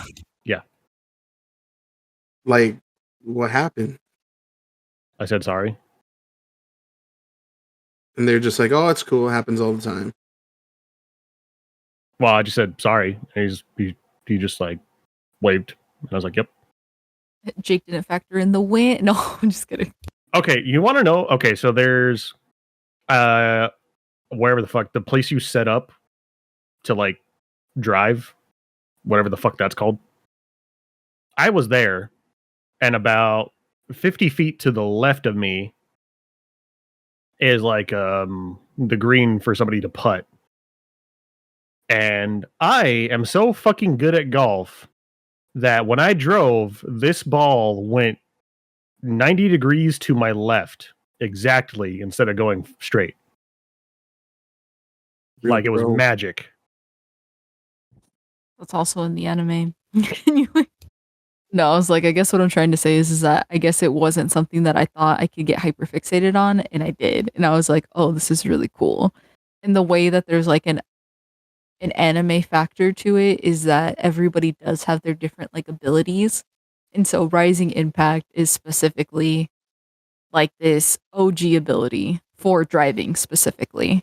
There's also somebody who's really good at like putting, and then also too, there is like the specific, I get this sounds weird, but like a specific stroke that's also amazing that another person like specializes in. So you get to see all of that, and also to like all of the different things that they do consider when they're going to tee off, or also to just depending on whatever they're doing. And also the differences between like team competitions and individual competitions. I also didn't know how those worked. Is there innuendo with all the lingo? Well, they're all like high school kids, and like the main good. character is like in middle school. So I mean, I was about to ask, do they drink? Because that's basically all I fucking see when I went golfing is everybody was just getting shit-faced playing golf. yeah, no, since this was like again semi-pro, like young kids, there was no, what are they called? Like Adults? no, but they're like cart girls, something, whatever. I don't remember. But Oh yeah, basically, cart girl. yeah, where they just go out there and basically like give you alcohol. Yeah, that's not in the anime. They do a lot more than that. Do they? Yeah, like I don't remember where I read someone's like, people think they just do that, but they actually do a lot of stuff. And like, not just anyone can do that job. Like you need to be a professional. Like it's not just, oh hey, pretty girl serving drinks. I mean, that's basically what But it was like when I was there.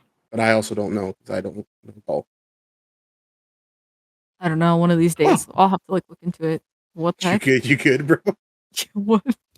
I may or may not have been playing Barony, and they added mimics, and they one-shot you. Continue. Sorry. No, I was supposed to say that's about it. But yeah, that was Rising Impact, and I just finished season 2, which just came out, I believe, this week. So Damn.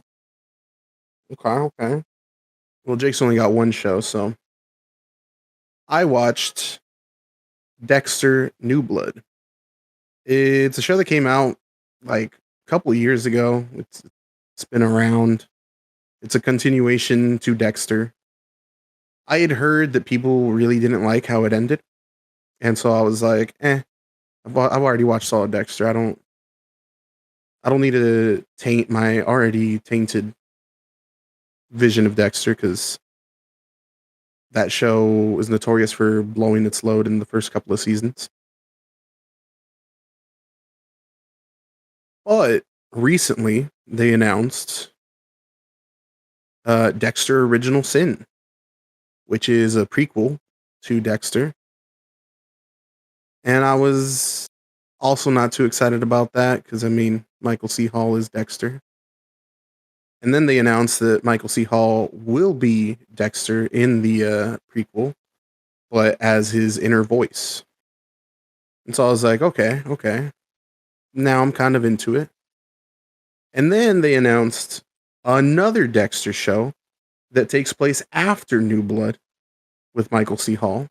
So then I was like, all right, now I gotta finally watch Dexter New Blood. I actually liked it. Like, I think it's good. I know why people didn't like it, but they're gonna fix that with the new show. I don't know how exactly they're gonna explain it. The new show is called Dexter Resurrection, so I mean, kind of gives you an idea of how New Blood ends. But fuck it, I'm here for more Dexter. All those people that watched You don't know that they're just watching a fucking shitty, watered down version of a really good show. And Dexter's on Netflix, so if you haven't watched it, now's the time to get in.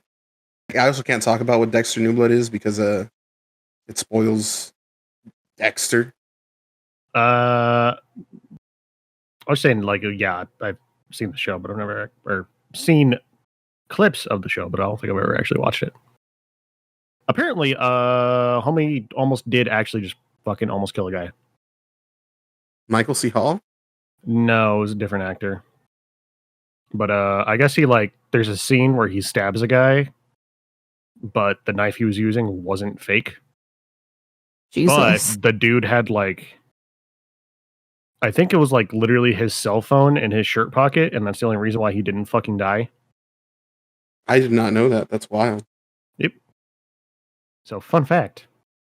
Okay, so it wasn't even a cell phone. It was a post-it note sized piece of plastic covering his heart. Nice. So, Dexter might have a totally different legacy if that guy got fucking killed. So here's a fun fact that I discovered on my journey of watching Dexter New Blood. So, doing a lot of reading this month. We'll get to that. But I also listened to a book. And then I realized, hey, listening to books kind of fire actually. I've been against it, but like it's pretty good. I think, yeah, I finished an audiobook for the first time this month. And then I found out, among other things, Michael C. Hall is also in a band and he fucking performs, sings. But he also reads audiobooks. Like, he voices some of them. And I was like, that's pretty cool. I like his voice. And then I found out that Dexter is based off of books. And I was like, that's insane. I did know that. And Same. also, Same. see, I didn't. And I was like, well, if there's audiobooks of those books, obviously you get the guy that played Dexter. And since he does do that, maybe that'd be fun to listen to. So I looked them up. Turns out, books, shit. The books fucking suck. Shame. and everyone kind of agrees. And here's a spoiler for the books, because it's wild. So in the original Dexter show, Dexter's a guy who has the primal need to kill. And he calls it the Dark Passenger. And so his dad helped him come up with a code that helps him kill for good. So he's a serial killer. He only kills bad people. And he has to find proof first and do all these things, whatever. And he calls this the Dark Passenger. That's throughout the whole show. That's a thing. When I looked at the books, they said supernatural crime thrillers. And I was like, there's nothing supernatural in Dexter. The fuck? So I looked into it. In the third book, you find out that the Dark Passenger is actually an entity, and it's like the son of a god. That is absolutely not what the show is. And I just thought that was wild. Like, what a drastically different thing. But yeah, if you like Dexter, watch New Blood. There's way more Dexter coming out. If you haven't watched Dexter, watch Dexter. It's on Netflix. It's good. Perhaps. Speaking of Dexter, Jake, you watched something. Yeah, Robert made me watch like 3 episodes of 6 Feet Under, which I guess is an HBO show that came out a long time ago about a family funeral home. And Dexter, the guy who plays Dexter, plays a gay man. A man who is gay. The show's fine. Like, season 1 is really funny, and I did enjoy it quite a bit. Season 2 is pretty fucking boring, I'm not gonna lie. Like, I gave up on season 2, so I only watched like 1 season of the show. I think that's where we dropped off too, huh, Stephanie?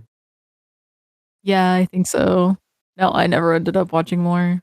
I guess maybe it would be nice because I guess a lot of people do talk about how amazing it is. Yeah, got to push through that second season. I know the relationship drama is annoying in season 2 rather than interesting. Got to push through it. I'll probably give it another shot. Nah, no, I don't. Because I do want to eventually finish it, so. But yeah, like, I think the show's pretty funny, and I guess it's thrilling in some spots. Yeah, there's a whole lot more gay sex than I thought there was going to be in the show. Like, there's some straight sex, but there's like a lot of fucking gay sex, which is cool. Just not when I wasn't expecting it, and my blinds are open and the landscaper is mowing my backyard. Well, sometimes What? Sometimes you just gotta watch dudes fuck on your like fucking living room TV. Yeah, bro. I watched Shameless. I didn't give a fuck. I had no shame. Shameless also has a lot of gay sex. I have a lot of shame. And I don't want people thinking I watch porn on my living room TV, because who the fuck does that? Specifically for gay sex, or? I mean, I don't give a shit. I just don't want people thinking I watch porn on my fucking TV in the living room. That's weird. Jake's like, I do it on my phone. Like a real person. In my bedroom, even though I live alone. Look, Rob, I've never watched porn on a big screen, ever. If you were watching porn in your living room, do you know how fucking weird that would be? I mean, you literally walked into me watching a dude jack off. That's fair. I did see I'm sorry. Kieran Culkin fucking crank one out. It's the first episode of Succession. Oh. So. And that is it makes you feel better. Bit of I've seen of that show. Same. And it's because Robert had sent me exactly that scene. Because I was telling you that's what. Because it wasn't just Jake. My dad also. Because Jake had just gotten there and my dad came in and I just paused it, not thinking. And so, like, my dad and Jake are there and, like, my dad keeps looking at the TV and I was like, And then we got Jake's stuff in. And then, like, when I pressed play, I was like, oh. Yeah. Yeah. I was so desensitized that I didn't even. I was just like, there's nothing wrong with this, obviously. This is normal behavior. This is standard Robert consumed media. Honestly. I mean, I did watch a gay porno, so. Was it Anthony Burgess? Oh, actually, I did watch that as well. But I was talking. You watched a gay porno that wasn't the one gay porno you might watch and have a reason for watching? What was Gay the other N-words one? from outer space. Okay, that's not That's not porn. It's not a porno, but it's a porno. Plus, like, how much gay sex is there even? Like, raw gay sex I don't think there's any. rather than implied gay sex. Yeah, that's fair. There are some cool references in Anthony Burch's, though. Cool. Can't wait to put that on my backlog and put it all the way at the bottom. And also, he... I don't know if it's on the podcast or if it was a video I was watching where he's talking about it, but he literally just... He didn't write the fucking part. Like, he literally just wrote, and then they fuck. Well, according to him, it is very similar to writing for video games because you write all the dialogue and all the interactions, and then you just write insert gameplay here. Except instead of insert gameplay, you just insert fuck. I see. Speaking of Succession, Stephanie was about to watch Succession, but then she veered off to another exit. And what you end up watching?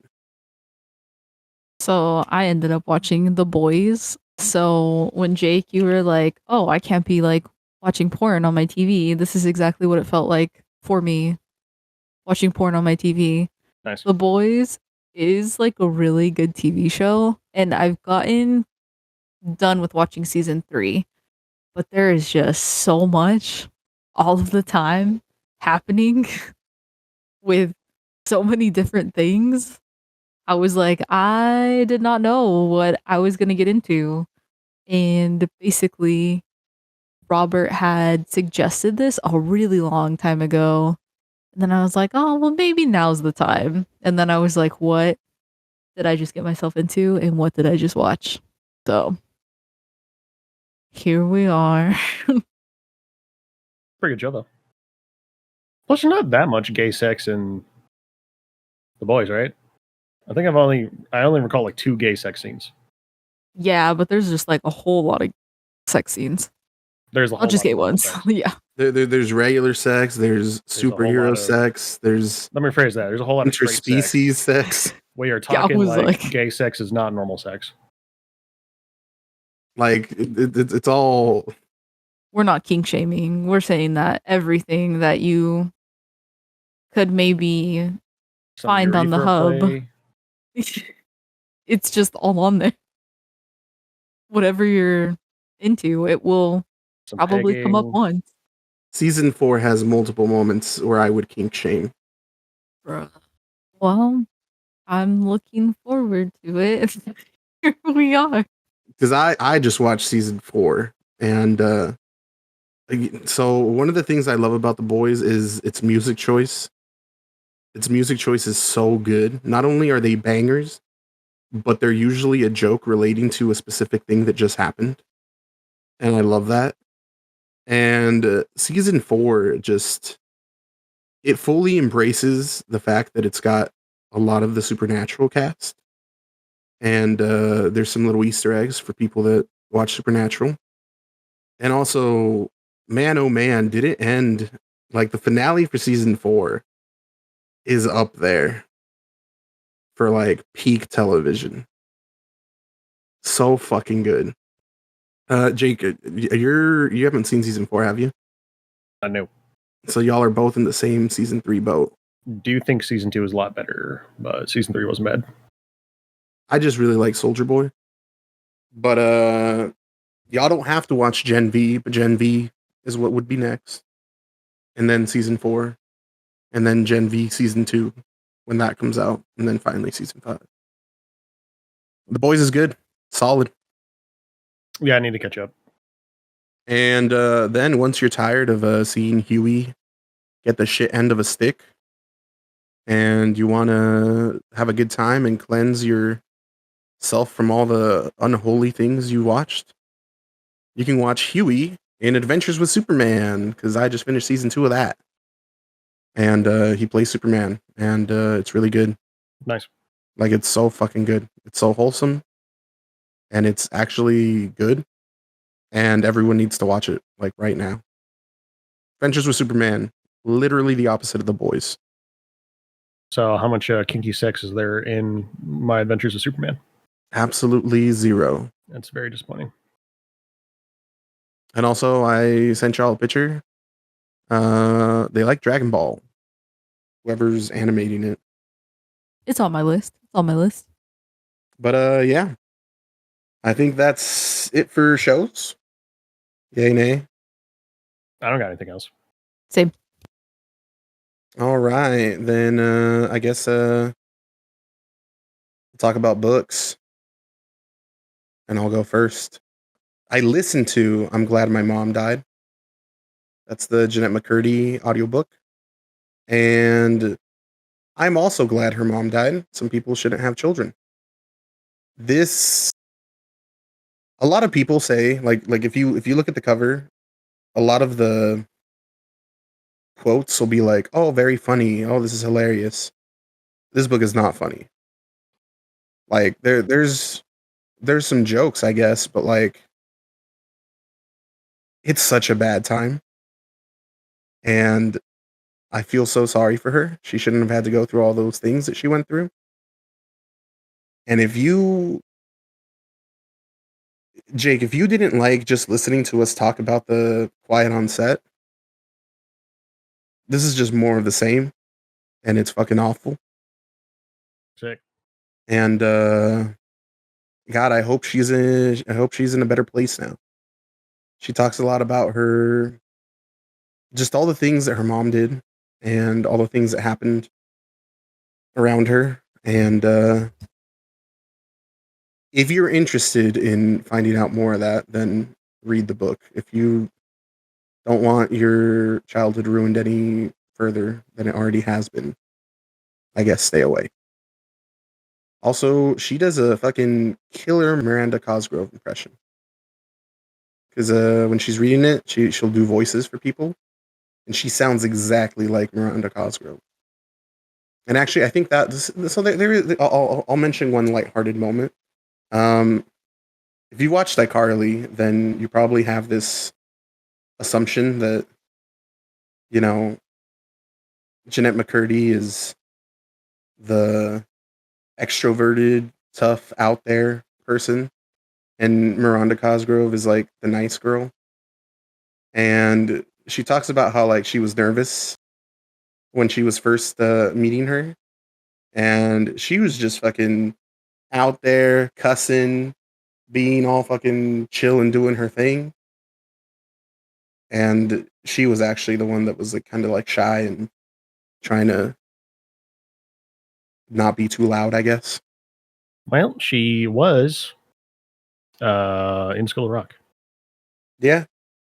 But yeah, it's a bad time. Cool. Stephanie, you read a book. I did, and it was called Human Sacrifices.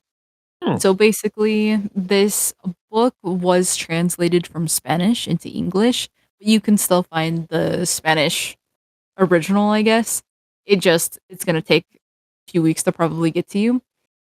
But this was also on TikTok, and I was like, oh, maybe I'll try it. And it wasn't what I was expecting. I thought it was like going to be a book. I didn't think it was gonna be an anthology, but I really did like a lot of the different stories that were in it. And also too, it does have like some horror aspects to it and like just ridiculously scary situations. But basically, I guess the author, she is able to combine some of her own experiences as being like a woman of color and then also to creating them into like really just messed up scenarios. Like, geez, one of the first stories that you end up reading is about this woman that's an immigrant and she's trying to find a job because she has to send money back to her family. And she just so happened to have like a 1-year-old, I think, still back in Mexico. And so she ends up like taking this job posting, and all of a sudden she ends up finding out that the dude is going to kill her. And so she goes to his house because he's like, oh, we need to meet here. And she finds like so many different women's passports like throughout the room that she's staying in because he just keeps all of them there. And then the story just gets worse and worse from there.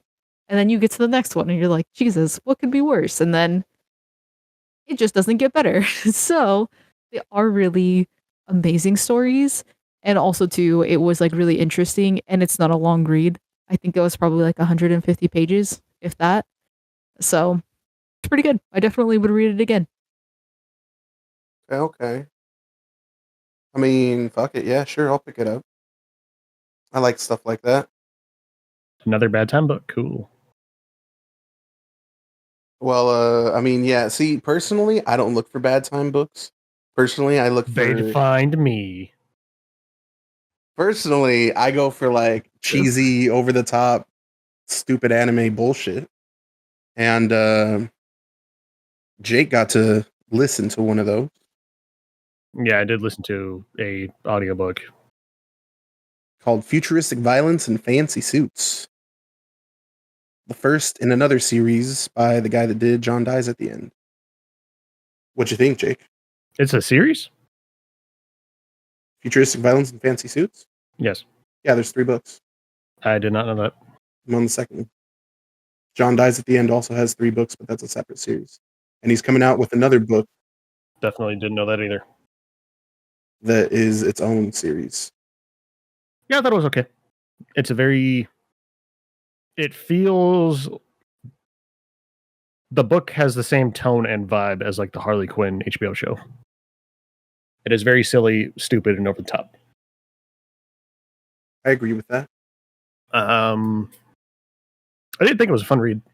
My only beef with the book is the main character has a classic millennial writing syndrome in some spots, which annoys me. I mean, the author ain't a millennial. Yeah, I know, but if you know what I'm talking about, you know what I'm talking about. If you don't, then Yeah, no, it's hard to I explain. know. Yeah, it's Like he's trying to write her as so fucking overly quirky and goofy that I'm like, this is not a real human being. This is not how real people behave. yeah, but it's fake. I'm okay with it. But when she's not trying to be really, really quirky and lol so random, yeah, it's totally fine. It's cyberpunk with a cat. Yeah, it's basically. I'm pretty sure this book is a reaction to obviously Twitch culture and chronically online-ism and Andrew Tate-ism and the internet from 2017 to 2023. So if you are kind of over that shit, wouldn't recommend it. Pretty sure the book came out like in 2012 or something. Did it? Then it Maybe just accidentally 2014. fucking predicted all this stupid bullshit. Yeah, he in the book he talks about it because like people are like, oh, Arthur Livingston, he's a stand-in for Trump, and he's like, no, bitch. When I wrote this, Trump was on fucking his celebrity show and whatever. He's like, it's actually based off of this one like gangster who opened up the Flamingo in Las Vegas, and he just happens to be what people like Trump want to be like. Okay, I literally thought Moledge was a stand-in for Andrew Tate. Oh, I mean, him maybe. I don't know, but There's no fucking way because Andrew Tate wasn't relevant in 2012. So as I said, like he just accidentally called a bunch of shit. 2015 is when he published it. Okay, But yeah, he was writing it before then. So but if you like internet drama and fucking Twitch politics, yeah, sure, get in there, champ. it's a comic book and writing, Pretty much.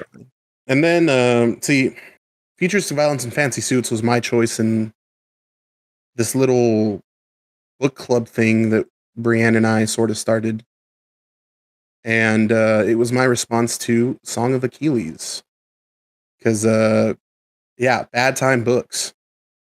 Is Song of Achilles a bad time? I thought it was just like somebody rewriting the Iliad. Well, it's a bad time as in it's sad. If you're familiar with the story of the Iliad, then you know exactly what's going to happen in this book. Like me, I read it. It is as it says, Song of Achilles, so it follows Achilles, but it's through the point of view of I'm gonna say his name wrong.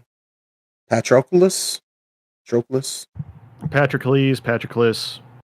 Patroclus. I don't really know how you say it. It's probably Brienne told us how, Patroclus. but I always called it Patroclus, which I'm pretty sure is wrong, but I know it's not Patrocles. Okay, well, it's not Patroclus, then I have no fucking idea how you would actually pronounce it. I just said Patroclus.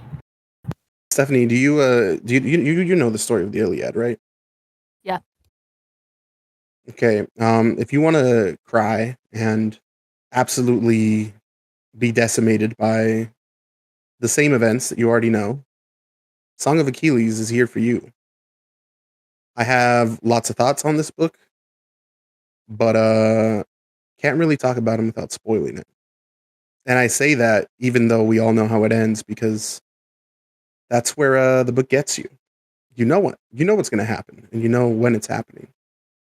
And the book still manages to twist that knife. But I think you'd like it, Jake, just because you like know the Iliad and everything. And I think you'd like it too, Stephanie. It's just, do you want to do that to yourself? Gotcha. And that's it for books. I do like me some Greek mythology. Jake's gonna make us read the fucking Horus Heresy. I might.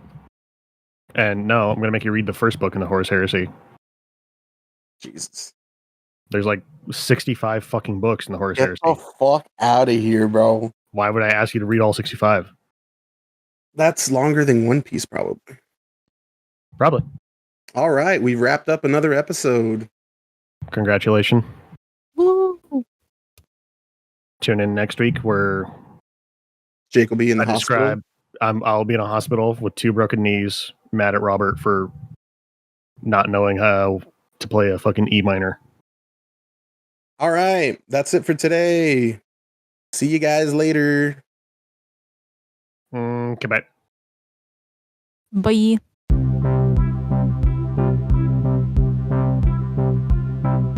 Oh, you know what? Sorry, hold on. I know y'all probably want to leave. I forgot that something did fucking happen. I did do something this fucking month, Yeah, what'd and you I kind of told you guys about it.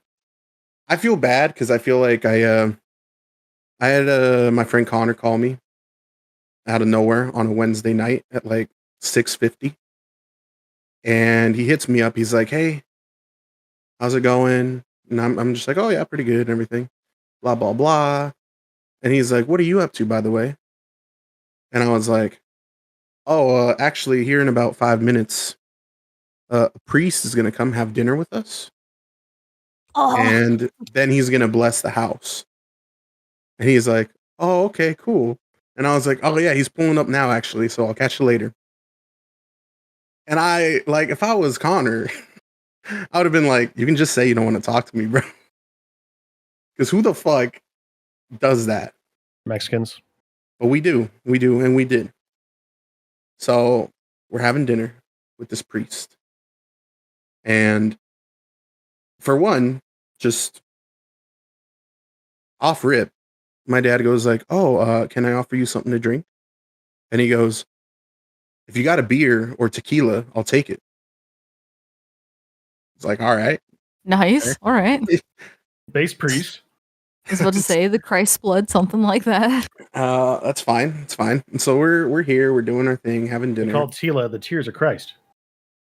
And as we're having dinner, at one point, among many things, he says, "Hey, you know, it's actually very selfish to just have 2 kids. You're being selfish. Because if you have 2 kids, you can afford to raise them right and give them everything they need and want." He's like, "That's selfish.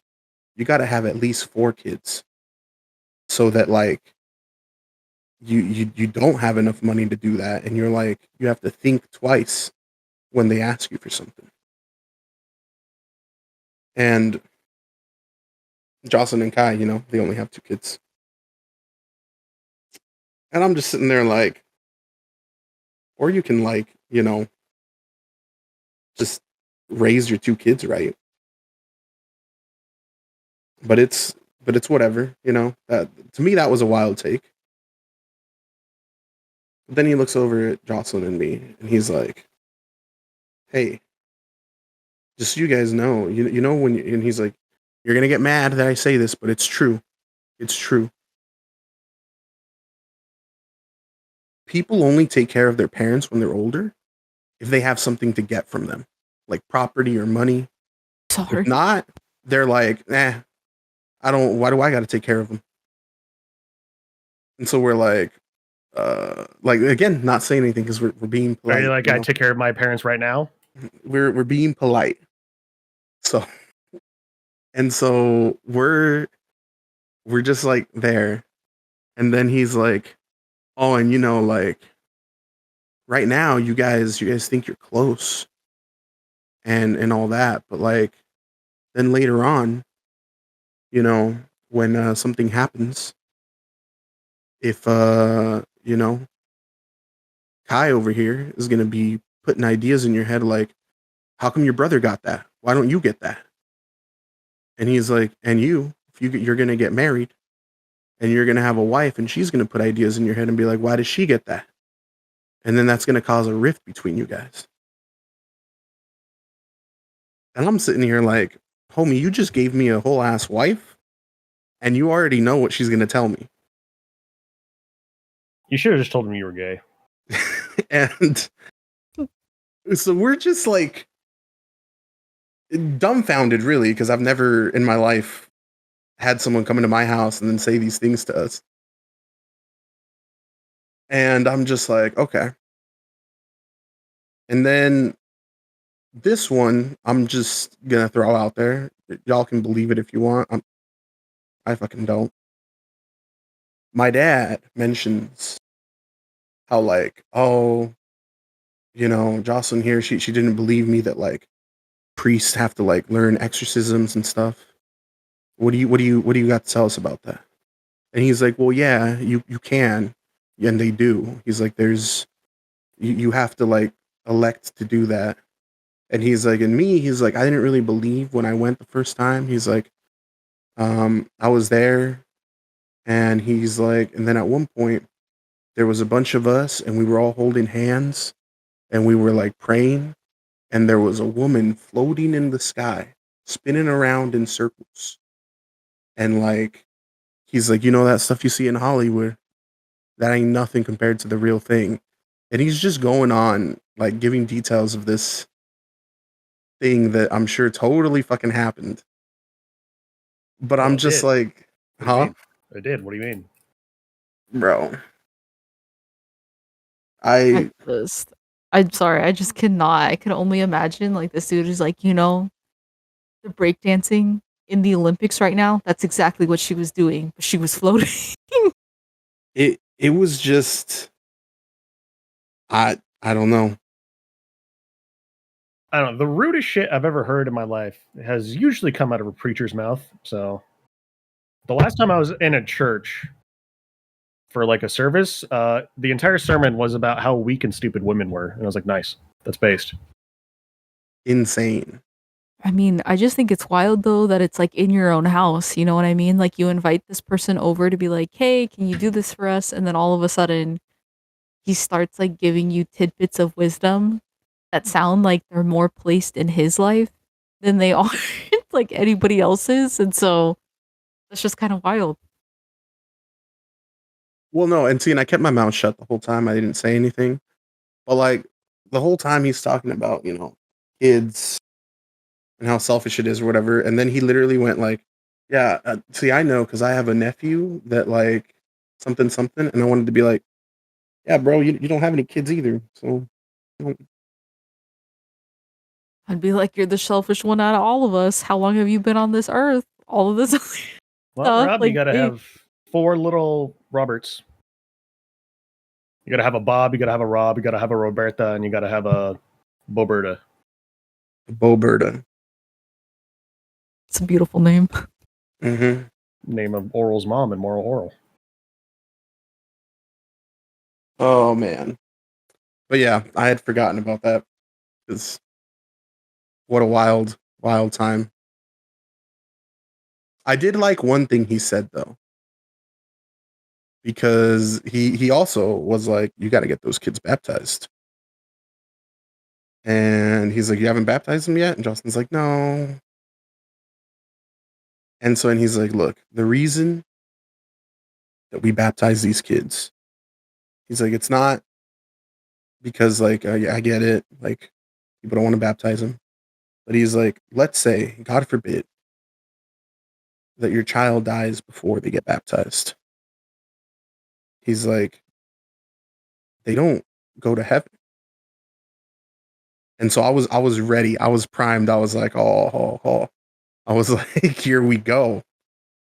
But then he saved it. He was like, they go to a different place. And then God has to go to that place and take them from there to heaven. And he's like, and sometimes we don't know how long that takes. And so when he said that, I was like, all right, touche. You had one in the holster already for someone who's like, oh, so they go to hell? Like he was ready. He was ahead of it. Well, yeah. And I was like, all right. Don't you know that the Catholics updated Catholicism? They just patched out the dying without being baptized sends you to hell. They patched it out, bro. It used to send you to purgatory where you were there forever, but then they patched that out, and now God comes and gets you. Okay. Oh man, You didn't read the patch notes, bro. I didn't. You're right. But yeah, that's all I had to say because sorry I forgot it. That is pretty wild. Like, man, What's your favorite religious patch? I think the one. Actually, I was wrong about this because I had told Jocelyn and my dad that first time. I was like, oh, I was like, did you know that like you can use condoms now? Like the Pope said it was cool, and they didn't like believe me, so I looked it up. Guess what? The fucking Catholic ministry or whatever were like, hey, we know the Pope said that condoms are cool because they help not spread diseases and stuff, but that doesn't mean you guys can use condoms to not have kids. That's still bad. bruh, Pope Francis, let me tell you, he's like, I've just had enough of all this bullshit. Like, here, we're gonna run a tight ship and it's gonna make sense. Yeah, but then the ministry took it back. They're like, no. Hold up, guys. Witchcraft. Can't be doing that. I liked it when they patched out pay to win. They patched out pay to win. Yeah, you used to be able to buy your way into heaven. Oh, there's some places that still do that. Nice. Yeah. But anywho,